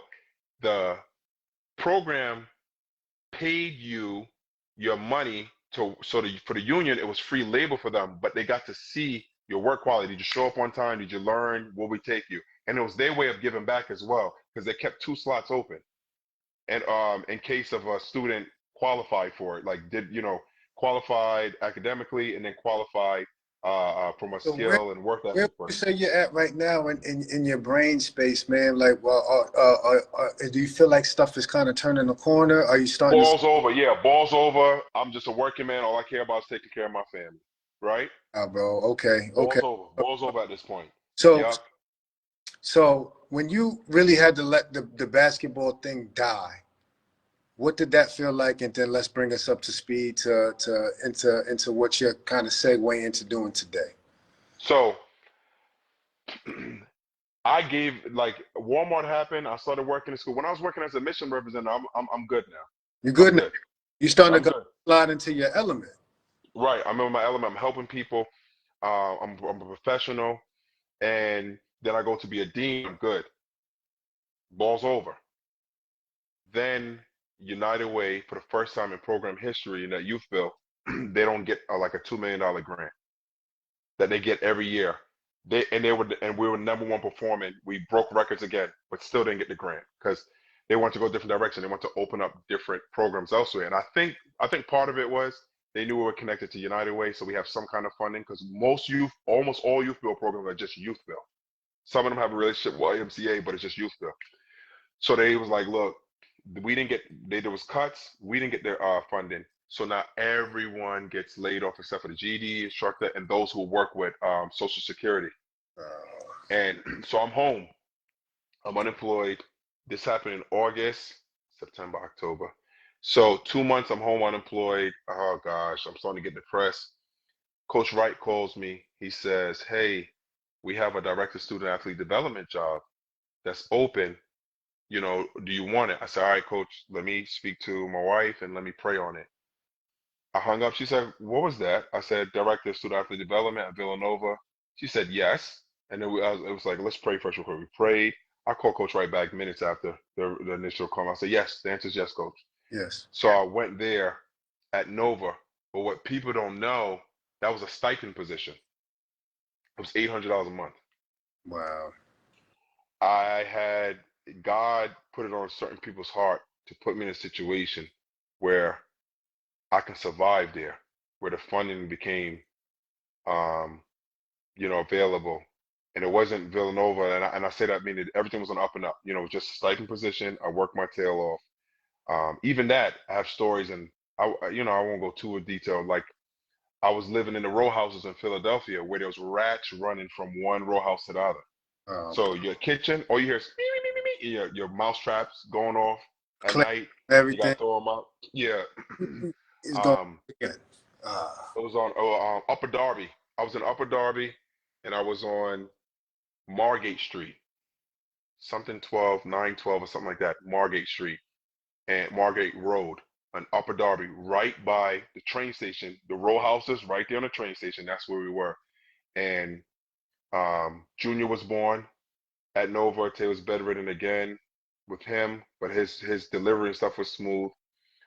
Junior, we were at the Big East tournament, and because I only did the 1 year at Nova, so we're at the Big East tournament, and Junior wasn't feeling well, and they took him. She FaceTimed me, and I said, bring him to the hospital immediately because we live in Philly at this time because we're at Nova. But She's on Long Island visiting family because I'm at the Big East tournament and works out. In New York, yeah. I hop on the train leaving Manhattan because it was near Madison Square Garden. Rush to the hospital. Junior was born your complexion. Well, you look like you got a little tan for you a little bit, I but like got sick even then, and I've been out in the sun with the children. so you know your look without the tan. He was born that complexion, and he went in my complexion. Wow. He had a blood infection. They said if he was only an hour, if we waited 1 or 2 hours longer, he would have died. He had a blood infection that's running through his. Think about your blood runs throughout your body, so this bacteria is poisoning his whole entire body. All over his body. They was trying to catch it, hopefully before it sits in the brain, because then you're done. Right. He was sedated without drugs, like he just was like, I'll never forget it, and I never forget the strongest prayer I had in my life. His mom is praying, and we're in the ICU. He wasn't even 2 months old yet, T. So you're looking at a month and a half year old, your baby in the ICU, Baby boy. and I remember I couldn't do anything, and they told us, they said we was like, look, give us something. After the first day, they said we think they hope that he could survive, and if he does survive, they were pretty sure he was going to be in a vegetative state. They was trying to prepare us. Uh, So Jay. we're praying, and I never forget. I'm Mr. Faith now, right? Oh So yeah. Praying to heaven. Tay's praying, yeah, Tay's praying, and this is the best prayer I've ever heard in my life. She's praying, and then she even said, "Now you know how mothers are. I do. They want their baby no matter what." She said, "Lord," I remember when she got to this point. She said, "Lord, um, I love you, I trust you, I want my baby boy, but if it's your will, go ahead and take him." And she said, "And I will love you and serve you anyway." I remember I came out of the prayer. I was like, "Whoa, whoa, whoa, whoa, whoa, whoa! That I'm not. I'm the Wait, man. wait, I'm wait, like, wait, wait. I don't know about that part. right." I was like, "I'm the man." I was like, "I'm the." I said, "I'm the man. I'm the man. I didn't sign up on this, so I don't no, know if I'm that's not yet." authorized to sign Yeah, off. I was like, "Whoa, whoa, whoa, whoa, whoa!" That's my son. Biblically, That's I'm the my male. guy. We not, And mind you, in life, I've always been Mr. Faith, right? Know what So you're saying, bro. Oh, man. that was the deepest prayer, and I was like, "All right, Lord, yes." The next day, the next day, the doctor comes back in. He said, "Mr. and Mrs. Fraser, he's an old dude too, by the way." He said, "Mind you, this blood infection was so bad they had to contact CDC in Pennsylvania to let someone know someone infected like that is about to enter back their state. This was a big deal. This is a big deal. Big deal." So um, we're in New York, we're in Long Island, and he said, "Mr. and Mrs. Fraser, I've never heard of a case like this before. It's gone." And I was like, "What are you talking about? Let me tell you what's happening. He has a blood infection. What they do, they take your blood, put a drop on a petri dish, the little pink filling, Yeah. and then it in the first day exploded with bacteria, like rapidly. You can So they see it. So they see it. They hit you with 30 rounds of antibiotics, but as they're hitting you each round, they keep taking blood samples from him because they want to see when they drop it on the dropping. petri dish, when they drop it on the petri dish, does the bacteria grow slower? Then that's when they know they have the right antibiotic. Gone the next day. Gone. And then we said, we know what it is. It's God. Miraculous. That's what it is. Yeah, the hand of But God. my poor baby, mind you, was a month and a half. He had so many, he had, they blew up his veins. He had no more veins to go through. But by rule, which makes sense, business wise, they still had to give him his rounds of antibiotics. They had these big, thick needles that was jamming into his thighs Uh, multiple times every day. oh man, and you got to watch the little man go through this, man. Tay had to walk out the room, but I had to see. Like, I need to see when stuff is bad, like my needles to my knees and everything else. I need to see it when it's coming. I don't like surprises. So, like, even when I get the needle, when I get blood drawn out, I need to see when it's coming. I don't look away. So he's looking at me too, like, Dad, they're about to do it again. He's a baby, and I'm just like, he screams. Yo, listen, they squeeze his little thigh, and they take the big thick needle and they jam it in there and close it. And he's just like, He's screaming at the top of his lungs. Then when they come again, he's like, no, like don't let them do it You know, again. up now. And every round, 30 rounds, I had to. The Yeah, maybe only did they only probably only did like 7 or 10 of them through the IV. The other like 20 was, well, no, like 15. Like half of it was 15 more needles in his thighs, other places. So we went through that, and I never forget. Like every now and then, like raising him. You know how he's a boy. You know when the kids bounce all over the wall, and everything's happening. I remember Bro, saying, I know. I remember saying like, yeah, I remember saying like, you know what? When I want to go crazy sometimes, I'm like, you know what? Back in the hospital, if you told me your son would be not a vegetal, he'll live, but he's gonna be tearing your house apart, jumping off the couch and everything, I would have said, sign me up, Sign me up. happily. I'll take So, rough housing and all of yep, that. yep, Oh man. yep. So I was like, all right, fine. Okay. So That's heavy, Jay. Junior was born there, so that's Villanova. At the end of the year, Oh. coach was like, uh, at the end of the year, coach was like, you know, that's it. Not he didn't say that's it, but I was like, Coach, you know what's going on next year? He was like, because the position's not paying any money, I cannot go a second year like that. I literally have no money Nah, to do it. this should be a stair stepper. So I applied to 5 positions at Villanova and got turned on all 5, like regular campus. And 2 of them I was the best candidate for. One was a mission representative. I already was a mission representative Oh at yeah. the other school. And then the second one was man, what is it called?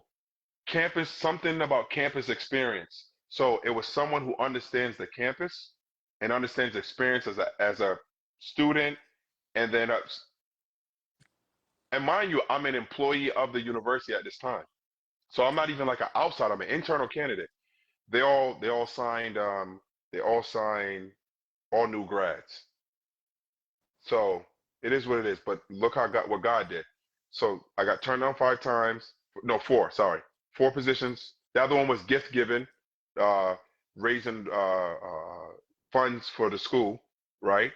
Which I'm great at. I can speak to. I can have access to certain alumni that other people wouldn't because they remember me from playing, right? Yes. Yeah. So so it was funny because I got turned down for the job, and then the director at the time, he's like trying to smooth you up and build rapport with the alumni. The alumni kind of looked at the corner eye and was like, Jason, and ran over and hugged me. And like I dapped him up, and I'm staring at the guy like, you really Come on, you bro. really want to hire me? Come on, like you're Yeah. trying to speak to this dude and you see what he's doing with me. Yeah. So, but it was God, because man's rejection is often God's direction. Yeah. So here it is. I got rejected.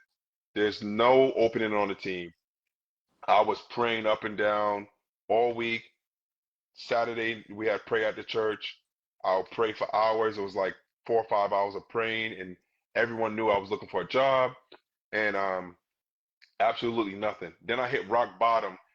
Tave saw how sad and depressed I was. She took me out to go eat, and then when I came back, there was a ticket on a car, and I'm like, good. I already have money. Now I'm getting a ticket for more money. Then there was a scrambled number on my phone, looked like one of those scam numbers, those spam. Man. And I listened to a voicemail. I was like, they left a voicemail. It said, "This is Brian Parker for the San Antonio Spurs. We would like to have you come down, as you've been brought up as an internal uh, employee as a candidate for a coaching job for our G League team." I called the number back, and I was about to tell them off because I was about to like, this is not funny. This This is not the time. I don't need this type of prank right now, man. Yeah, I don't I need don't this. need this in my life, man. I need something to I need one of those. Yeah, Don't play so around with me right now. you don't play around. So he was like, hello. And I was like, and then right when I was like, listen, I was about to say, listen, and go off.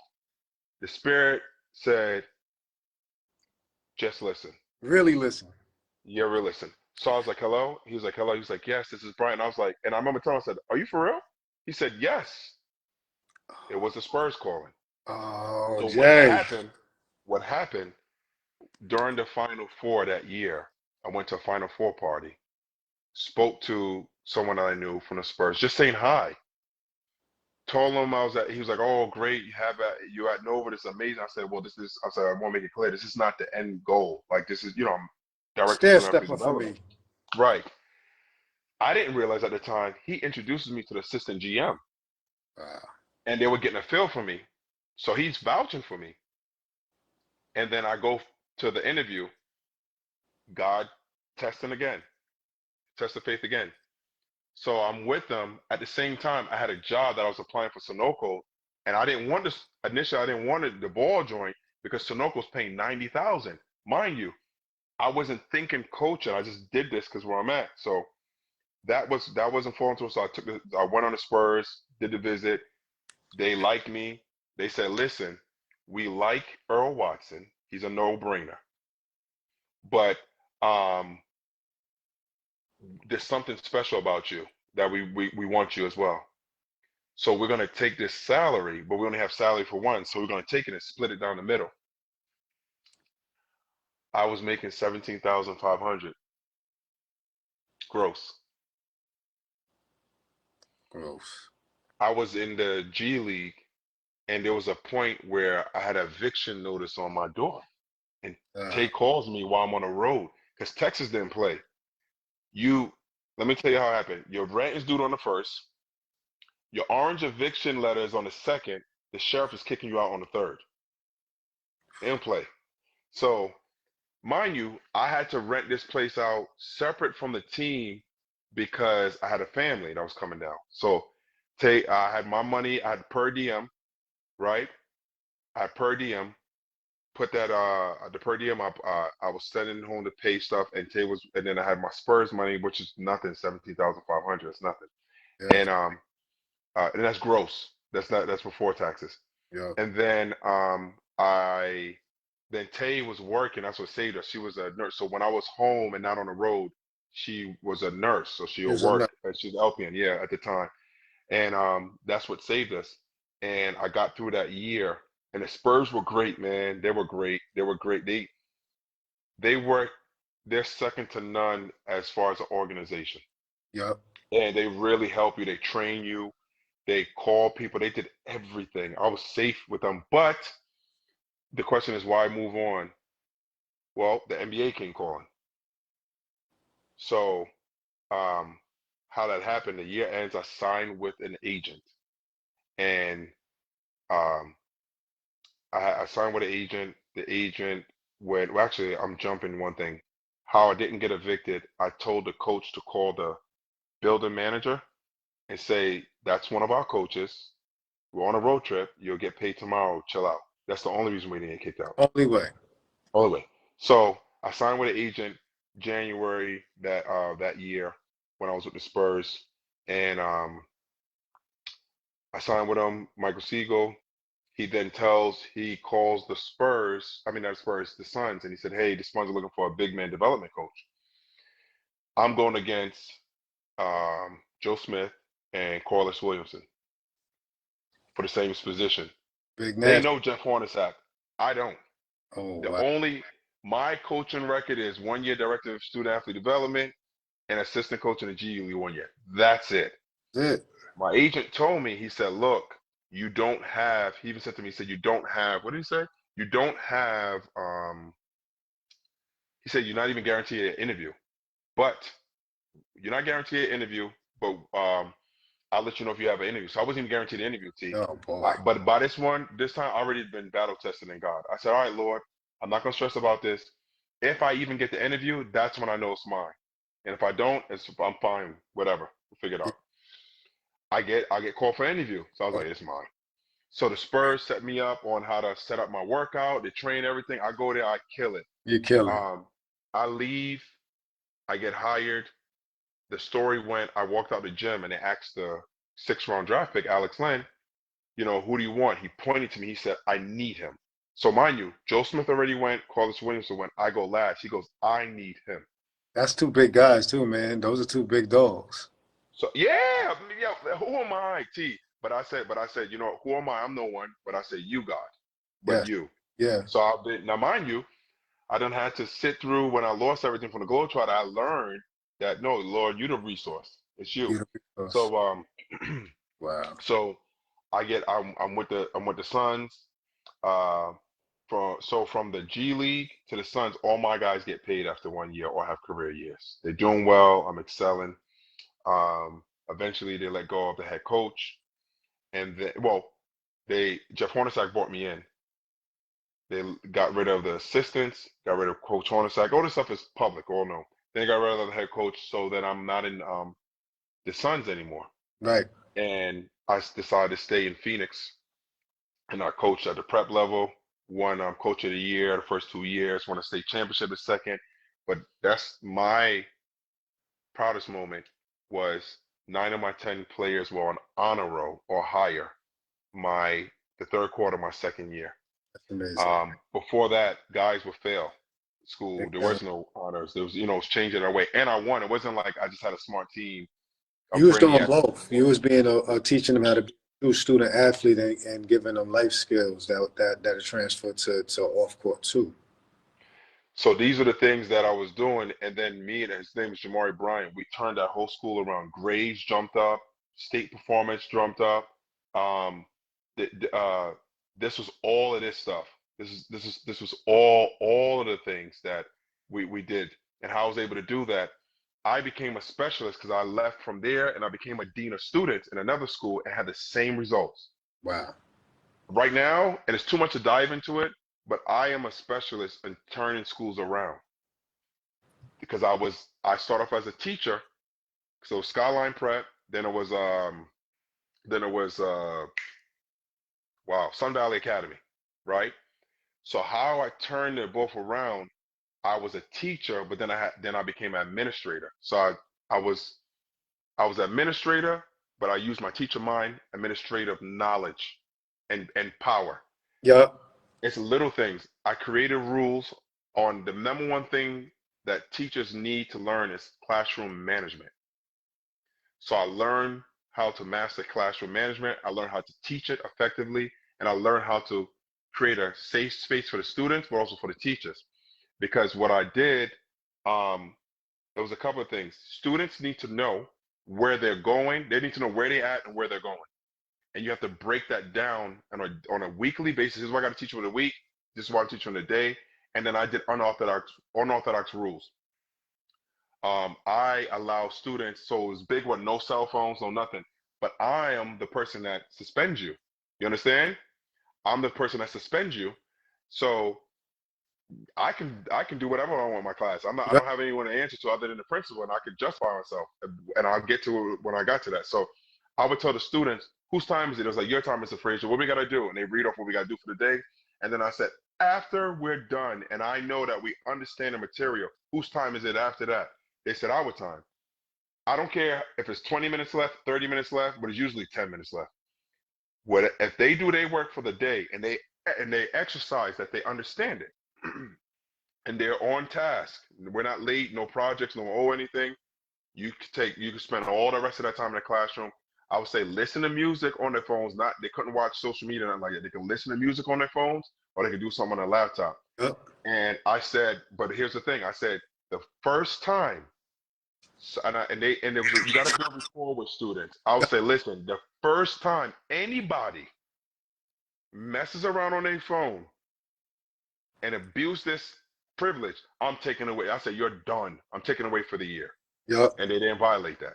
Yeah. Right? Yep. So then I did stuff where, I implemented a motivational speech. You remember what's our guy named Thomas? How bad do you want it? Yeah.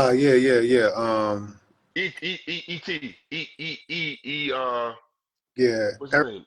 is it Eric? Eric. Yes. Is it Eric Thomas? E.T. Yeah, E.T. The Um, motivational speaking dude. I would play something like that every day to start off class, but it was the same theme for the week. Yep. I'll go to Goldcast, right? That was another one. And it was only 5 minutes. And I would speak to them and I would say, how bad do you want it? I understand. And I'll speak to their lives though. I'll speak to what it is growing in the hood. I said, I feel you. I understand. How bad do you want it? And I will relate it on how that translates to studying, how that translates to getting this work done. and I will push with them, push with them, push with them. I didn't play around. Another thing too, teachers miss cues. They said, this kid is always acting out. He call out, he do this. I can't stand it. I'll be like, he did that on Monday? Yeah, he did it on Tuesday? Yeah, and on Thursday. And I said, what are you doing Monday and Tuesday and Thursday? What are you doing at that time? It's always during reading time. And I said, so when he knows he has to read, he acts out. I said, he can't read. Maybe he Or can't very well. he's not that strong. He's not that strong reader. And you start to see the wheels turning like, oh my gosh, how did you figure that out? And it's figuring out different things like that with the kids. But then when I became the behavior interventionist and the dean, I had a rule. When you're in class, teachers, I said, anytime a student asks to be removed from the class, they say, I got to see Dean Fraser, you have to let them out no matter what. Except for if it's a test going on, like state exam, midterm, you Right. have to let them out. And my saying was, I'm trying to stop ticking time bombs before they explode in your classroom. And I told students, you could come see me Yup. And let's go if ahead and work it out. if something's going on at home and you're frustrated, you didn't get enough sleep, you're hungry, someone's bullying you or saying something, or you're just not feeling it that day. I'll reset them and then send them back to class. So Jay, can I step in? Yeah. You just ran through all of these things on your fingers. You experienced all of these. Mm. So you can speak to it with life skills and life experience on court and off the court in every level of your life, dude. So you have been prepared through your life to be able to prepare somebody else for their life, dude. That's the way I look at. So when I speak to certain people, I said I had a plan, but God had a different plan, and it was the reason why I am who I am today and equipped. I had to go through it. But one thing, you know, when people say like, care for what you ask God for, because I another day we'll talk about it with Yeah. faith and the church and everything. I said, Lord, there's real people with real problems that need real deliverance from a real God. And I said, allow me to speak to the right people. Allow me to pour into their lives that will deliver them from situations, not get them excited. Because if they're excited, they will fall for any cheap thrill after that. Because it's just excitement. You get on a low, now you want another treat. Let me give a dopamine hit. Give me a cheap word. Give me cheap excitement. And I was like, no, they need deliverance. So I prayed and I said, Lord, put these people in my life. Allow me to be able to do this. I didn't know what I was asking When for. did you ask for this? Years before all this stuff happened. So he was like, okay. He said, okay. I He still said, have I give you, I give you aspirations what you when I want. meant that. Yeah. I He meant said, I I meant give. when I could, take the picture and hand off a big check from my NBA money. That's what I was Yeah, thinking. yeah, like yeah. It was years before this, and I was like, okay, okay. And right before I went to school too, I didn't know what I was praying for. Yes. So he He prepared me walked for all of that. you through the fire, dude. He walked you through the fire for refinement and to be purged through the flesh and to build up your spirit and be broken. The brokenness had to be healed and it's being healed. And as you're being able to heal yourself, you're able to implement all of these things into healing other people.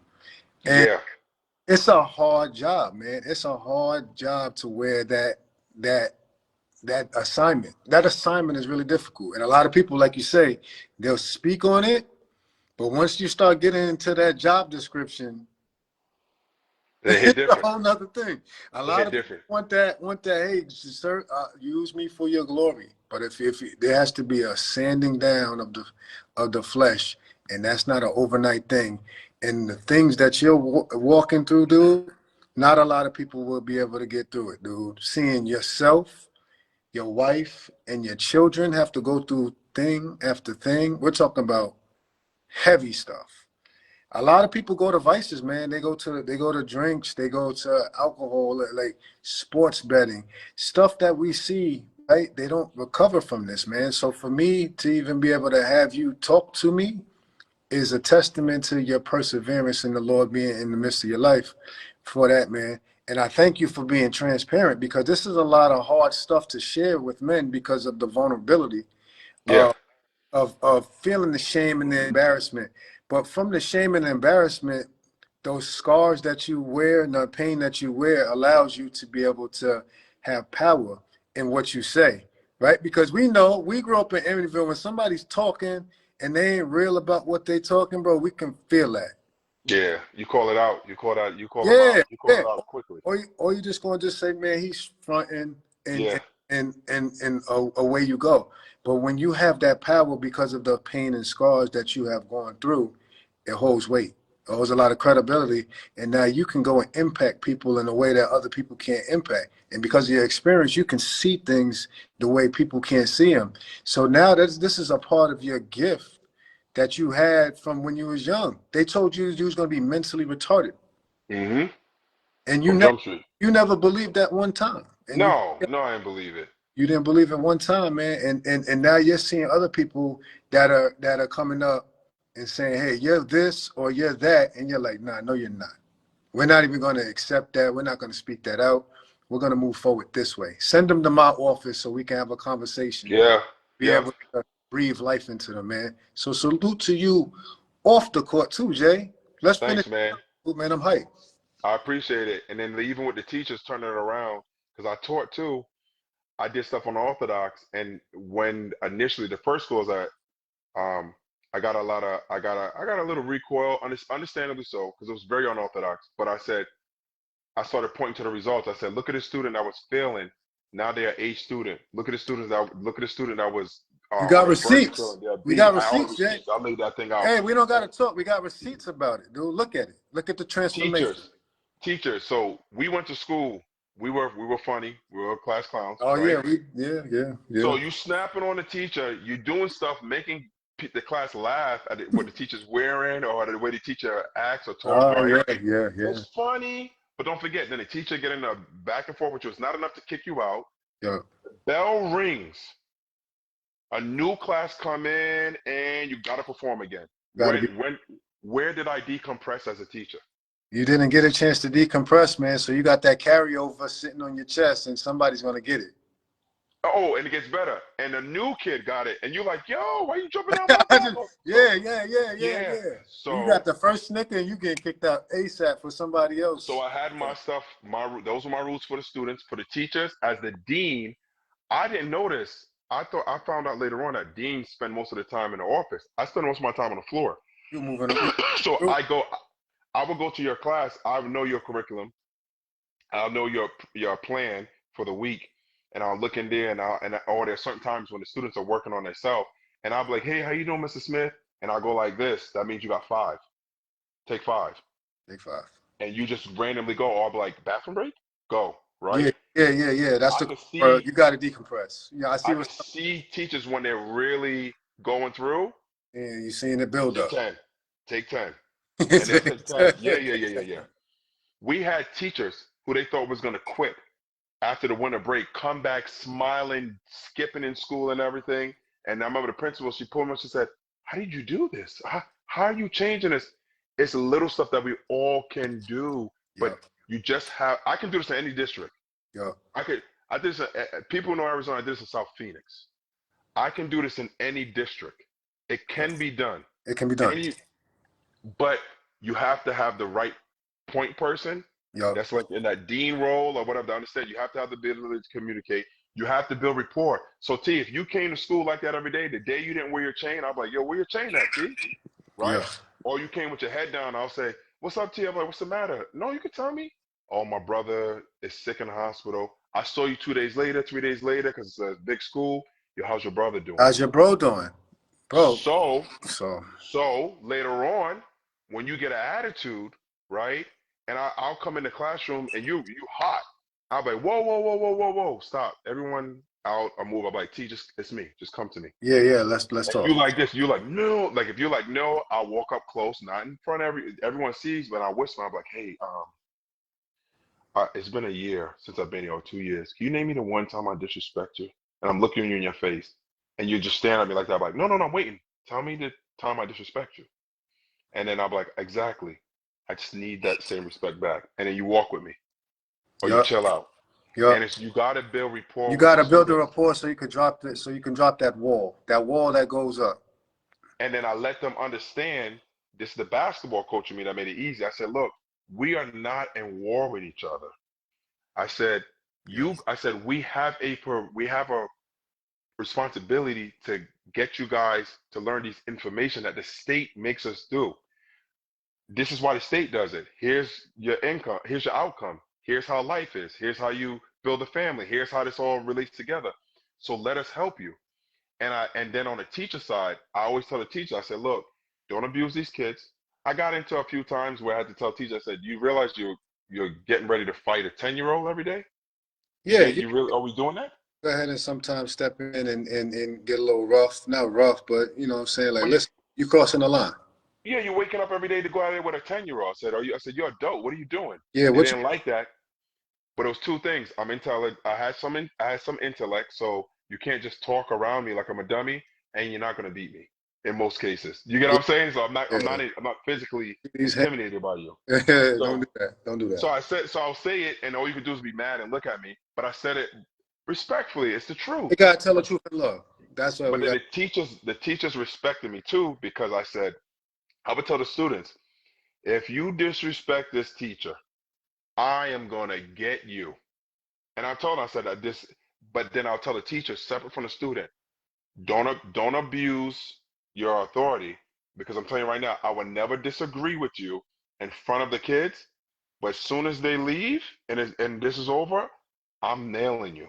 And I said, because you're gonna put me in a position where I got to choose between my family because I'm gonna get fired if I don't hold you accountable, or you. And I said, my kids are you. It's easy, just like your kids is an easy choice over me. I said, do the right thing. So, it's been a juggling match like that, and it was just great success, T.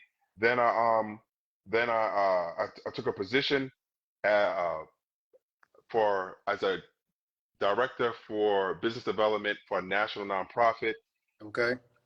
Did well with that, and this year, I don't know if you saw on Facebook, almost almost a year ago, I don't know, maybe like 6 months ago, I said I'm ready to start changing lives again and start coaching.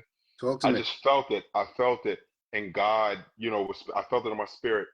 And this basketball has hiring seasons, Talk to me. and I after the March Madness starts during March Madness starts the hiring season. So this year came, and this is the first year after I looked 7 years hard. I was coaching and doing stuff on the prep level, but 7 hard years. Seven I was years. pressing. I was I was praying. I was meeting. I was finalist for jobs people to know about. When the Lakers had their stuff up, I was talking with JJ. Like we all of this stuff, and I'm speaking with people and getting into rooms, getting close but no cigar.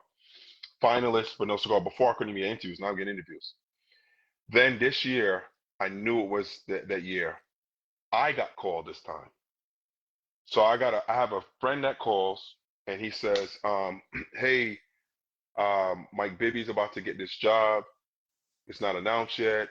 I just told him about you. I'm real close with him because he knows my work. It's not just like, oh, this is a good guy you can have. No, if you really need a big man coach, you need something legit. Here's a Yeah, guy. guys, legit. Mike Bibby doesn't know I exist. He never heard of me. Didn't know I exist. This is a Saturday. He says, come out again Saturday. So I meet him Saturday. I speak to him all of 5 minutes on Saturday. Podcast on Sunday. I speak to him 2 minutes for the podcast, right? After the podcast, it's like, hey, there's going to be an interview process. My agent will be there.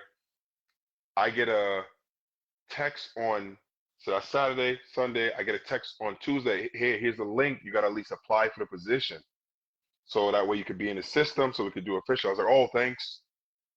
I go to apply. I said, by the way, when are we meeting this weekend? I'm not sure if I'm going to go anymore. After I got announced as coach, my phone can't stop ringing. I said, look, I prayed. I called him. I said, I texted him, let me know when you get a moment. Called him, got him on the phone. I said, look, I believe in you. And it was heartfelt. I said, I want to be a part of your staff. I believe in you. Here's what I bring to the table. But I believe in your drive. I'm going to add value. If you move forward, that's your business, but it's not from my end. I want to be there. Wednesday, the next day, welcome to the team. So here's the part that I want to share with others. I didn't realize until I talked to you one time, T. I don't know, remember you pointed out. I worked for 7 years trying to get back in, and God showed me, he said, look what I did with your 7 years. And I turned it to 7 minutes. That's all it took. And seven is the number of completion. Yes, it is. This year right now that I'm going into at Sac State is the 8th year. That's the number of new beginning. The beginning. It's a chapter for you, my man. And we did have a discussion on that when we started building again and talking about you sharing with some of the hardship that you have endured. And you obviously extended that out with more stories to me this night and also sharing it with the public. So we thank you for that, man, because man, we love you, Jay. And Love you too, and I love everyone else. yeah, just man, when we look at basketball and we had some, and I feel like most guys can attest to this, even the ladies now with the WNBA having the ability to make it pro. When you have some success, especially early on, and you start getting buzz, you start looking at the highest level, and we all have that. If it's not even just a dream, there's um, there's a passion of being able to make basketball a career, right? It's very, Hmm. very a shiny object. And it's also a blessing. And for you to be not only my teammate and my friend, but really a brother. We grew up together. Yeah, And for I feel like everybody that watched you and watched how you conducted yourself and also your production, you shoe in the NBA. He's going to be there. He's going to be there, and he's going to represent the neighborhood and everybody well.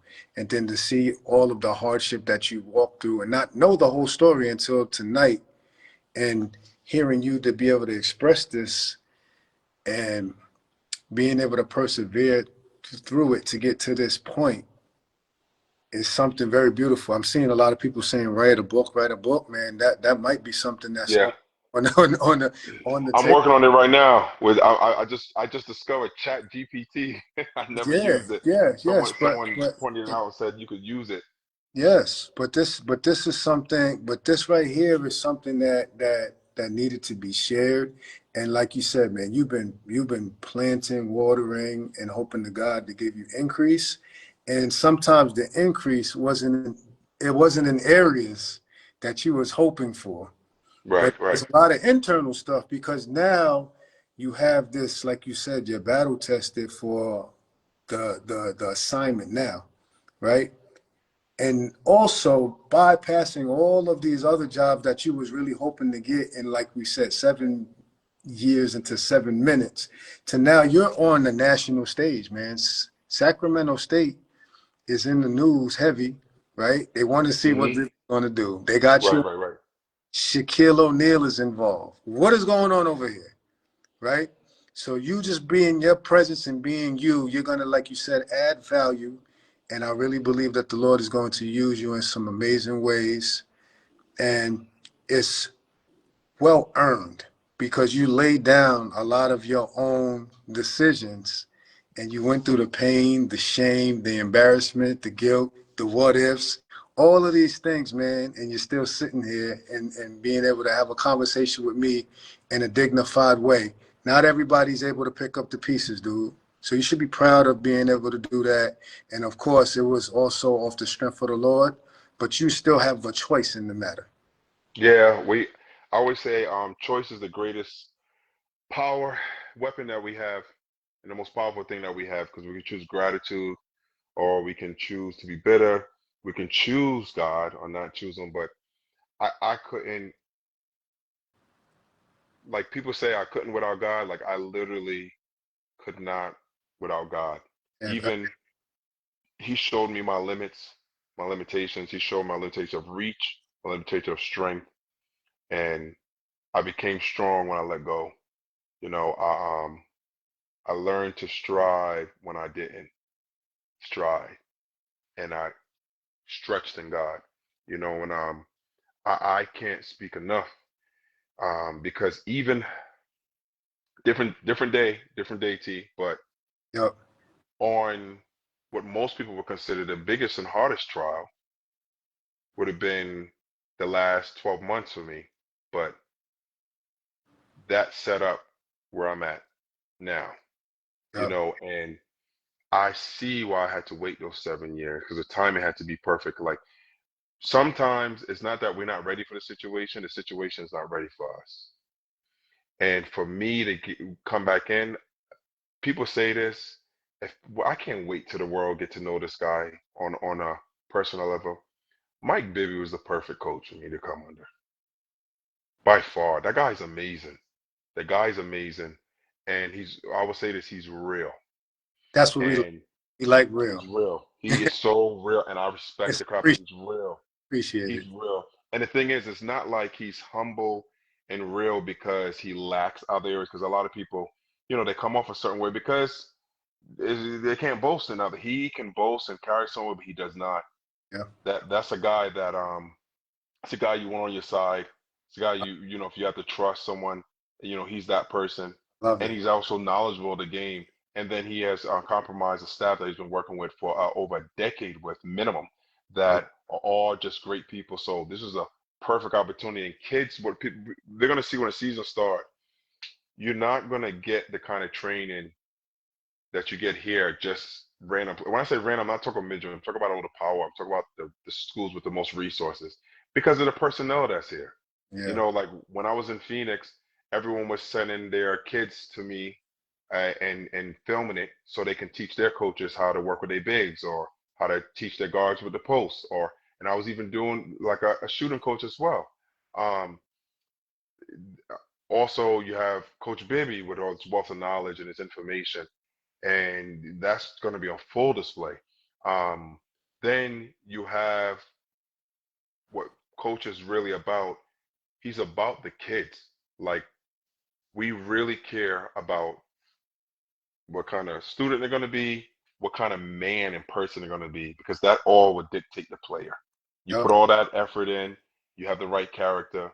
He's trying to prepare them for life. He speaks to them about being men, Yeah. and people say that at other programs because I've been around. They say that at other programs, but he teaches that, he instills that, and that's going to show in your game, and it's going to help prepare you later on. I mean, like think about it. He's talking your fringe in the NBA, you need someone to give you a look or you need someone to give you opportunity. You don't think coming from a program with Shaq and Mike Bibby, you might have some people that can speak and help you or Yeah. talk to someone to You speak to can, someone? you So, can get it. You can get in the door. You can get in the door from right, this. So it's going to be helpful. But like you said, man, they have not only the resume, the cachet, the name, but there's some character behind it, and that's the type of stuff. That's the type of stuff that we're talking about because you bring the character, and you bring a lot of your character from all of your life experiences, the good, the bad, the ugly, right, and the dying to self, right. You got yeah, to listen, man, it's your will be done. And I'm learning how to do that every day. yeah, yeah. So this is this was great speaking to you, and this is what we're gonna do with them, and we're teaching because a lot with basketball. If anyone's ever wondering, just because the best thing you can do for your athlete is have them come in shape and teach them the game of basketball, like fast breaks, teach them the lanes to run, half court, teach them how to cut and spacing. These teach how to pass in the post and teach how to catch the ball in the post. Teach how to throw outlet passes. These are things that we don't teach anymore, and I've seen it on the NBA level, and I've seen it on the collegiate level. These students don't have, and this is how you give them a leg up, just strictly from a basketball perspective. Uh, Teach them the team concept, but again, let them, and take care of your grades. There's so many kids that had to move on from because their grades weren't together. So that the basics, it's a part of the package, man. Like somebody has to continue to let that be known. It's a part of the package, man. But it's also understanding that's how life is. Like there's certain things that you need to be able to lock in at certain chapters in life that you may not want to do, but it's appropriate for your development. And sometimes you got to look outside of just yourself. And a lot of right, times the youth are not ready, are not doing that. Especially now, you got all of this money that can be made so early, and the parents start to get wide eyed as itself. right, So we'll definitely be having conversations about the landscape of basketball and everything like that. Before I let you go, man, I want to ask you a couple of questions on the Okay, basketball. go ahead. Let's go. Let's go. Let's Yeah. go.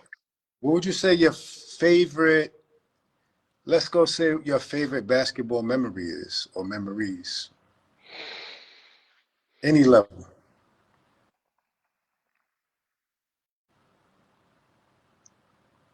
Favorite. What ring? Um,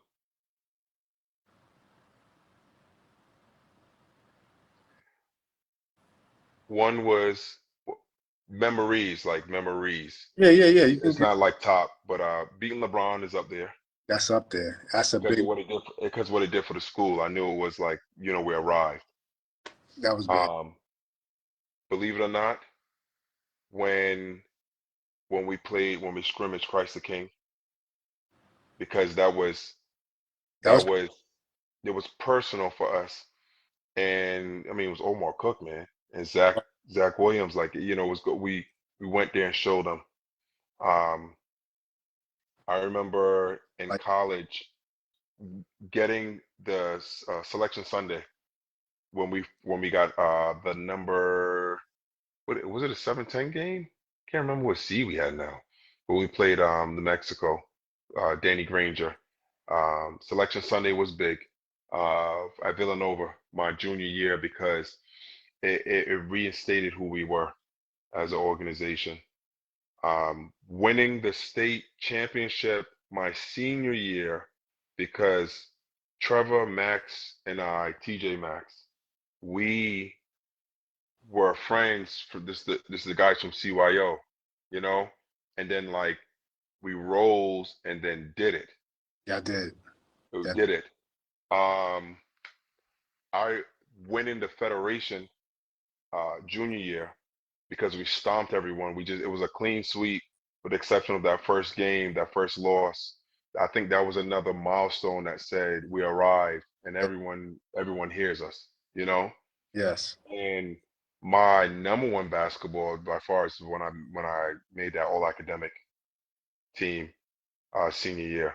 That was it because of, you know, So always being told like what you're not, and it didn't help. Like, 'cause think about I'm tall, I'm dark skinned, and I yep, got a deep voice, and the yep, soul nerd is for me, dude. yep. So like you hear, all the You're stereotypes. gonna be That typecast. was big. That was big. That That's was a big for me. who was better to who which team was better, Jay? The your junior year's team or the senior team? I think my junior team because uh AJ was a sophomore, you're a senior. That's the senior you. Antoine is a dark horse because He was big he time. was all Long Island. He was a big time player, and Mhm. we didn't have Antoine. So if I'm me and AJ takes over your spot, we already had Trevor Max on. We didn't have an Antoine. We didn't We have had it. Antoine. I know, like, it's hard for me to get. So my thing is, it's hard. I know I was better offensively, and I had so much more confidence, and I heard how much I jumped senior year. However, I think junior year me plays well enough defense to kind of snuff, to equalize somewhat, Yep. senior me. But then now you have senior you and you have Twan. I think that overcomes, and then Trev and Max and all of them. Okay. Those were our bench, So I think I always thought our junior year was better. We were more balanced. Put it that way. We were more balanced. Senior year, I probably was ready to more take over and dominate Yep. someone, from the post more than junior year, but we were more balanced senior year. Like we were hitting you from all angles, and I, the defense was relentless. Instead of Richard starting, you got Richard coming off the bench with Max. Whew. With super energy, trying to press you and everything. Pick. So I like junior year better. That's valid. But only you can answer that because you're like the cog, the main piece in that thing, and you was on both teams. If you can change one thing about your basketball career, if anything, what would you change? If I could change something, I would enjoy it more. Because before I used to say I would have worked on my knees earlier, which would have changed a lot. Yo, Because I could have aligned my patella tendon, I could have got all stronger that. legs, but you still don't know how things turn out. Do I go straight out of high school? Do I be too trustworthy? Am I used by agents? Do I get, if I go straight out of high school, um, Tay and I only dating for, and then I get thrown in front of all the other women? Do I meet someone and then have multiple kids, multiple women? Do I have someone that accused me of rape? Do I get set up? So I would say All valid. you don't know about that. You don't So know. You don't the know. one thing I would have done, I would have chosen to enjoy the process more. I Because love there's times where you feel like, "Yeah, shoot, I can get my turn. Why can't I get the ball? Why can't enjoy the process more?" Those things can be real and they can be factors, but you can still choose to enjoy the moment more. That's what I would do more. beautiful, beautiful. And last but not least, man, before we wrap this thing up, who was your all-time Amityville starting five? Starting five? Starting. Okay. So starting five, hear me out. Hear me out. Starting five. I'm gonna go with who did I say? Okay, I'm gonna go with Mike, AJU, Three right? guard, Mike James, three guards. Now, mind you, because how tall are you, T? 6'2". I was 6'1" in high school, but we was Right. in there. You can guard a wing, Yes, right? again. Here's why. Because with me and Shelton Jones, Shelton was a thoroughbred. I was a thoroughbred, and so All was of Shelton's a thoroughbred. oh my Well, now we are a running team, super athletic. You were a blend of I can lay it up, I can hit the open shot. Mike and AJ will shoot you out the gym. You get what I'm yeah. saying? It spreads every. So think about it. Mike and AJ gonna shoot you out the gym. You're running everything. Then you have my attitude was anything breaks down between you guys, you Yeah. have me and Shelton handling ours and also the help. And once we got our hand on it, we're going. And Shelton's a point guard too, so we got four ball That's hands. what I'm saying. Go like so even more than I thoroughbred. And all I'm doing is just running. So Oh, I like that. And Shelton could D. Shelton was long, yeah, he could defend, he can yeah. push. So I like that. That's where I'm going. That's a lot of dogs out there too. Yeah. I Yeah. like Because think about it. AJ was out there. AJ learned how to press on that break. You were a menace when it came to on a full court press. oh man. Then you have AJ. Then you have Mike. That because this is the thing, and all we had to do was be tough enough to get stops, and then it was over offensively. Yeah, and very versatile team. That's a lot of versatility. Nobody that like a lot. We don't like losing. No, No, no. and here's another thing. Like Shelton and I could guard bigs, but I can at least to the small forward position. I can switch out We can all switch out, dude. and guard. You get what I'm Yeah, saying? Like it's just that's my starting five. yeah. For those reasons. We can shoot Uh, us now. We can go over. We can dump it down to you. We can invert you and Shelton. That's crazy. yeah, yeah. I like that, bro. So listen, man. This was epic. I didn't know it was going to turn into a Me marathon, either. Yeah, but yeah, yeah, it yeah, felt yeah, right. yeah, But it felt right, man. And yeah. what's one of the main things about this platform. What do you think about this Long Island basketball history page, man? I think it's amazing, and it's only going to grow from here. The key thing is we have to be authentic across the barriers, across race, economics, and also eras. We have to be authentic and communicating with one another and build because we can do stuff special together collectively. Yes, We can have we can create.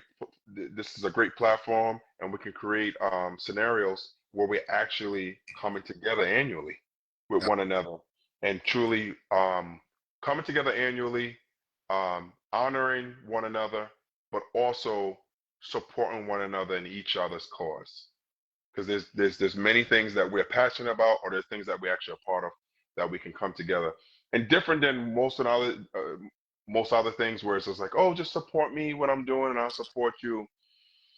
We're doing things that's going to change communities. yeah, We're doing things that it's not asking for support like taking resources from you, but learning how to re- building infrastructures that's going to create resources. That's I going to like be a it. resource I like for it. others. So we if we this is what I like about this is where I see it building. This is where I see the future of it going.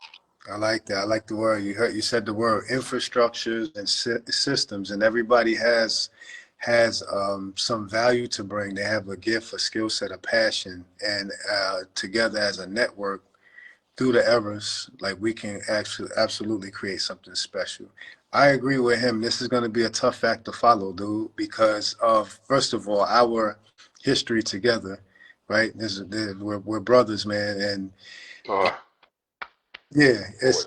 it's always there, man. And it's more than just being on the court, man. So I'm really proud of you, and I'm happy to hear that you're moving forward and that you're in a position to where you can be used in a way that you can bring value. And like you said earlier, I hope that you can find some joy inside this thing, and more importantly, some peace, right? Yeah. Yeah, find some peace inside of this situation and take it one day at a time. And that's that's something that I'm praying for you as you go through this next chapter, man. And I'm excited to see it. And I just want you to continue to just move forward in that space, and just know that, man, you're not only a legend on the court, but off the court, man. Your character, your perseverance, and you being able to go through hardship with the ability of humility is something that's second to none, man. I really respect that. It's very admirable, man, and I'm proud of you, man. So I give you your flowers on and off the court right now, dude. Thanks, T. I appreciate you. I appreciate you. You know what? You've been a visionary for a lot of things, and this page is one of them.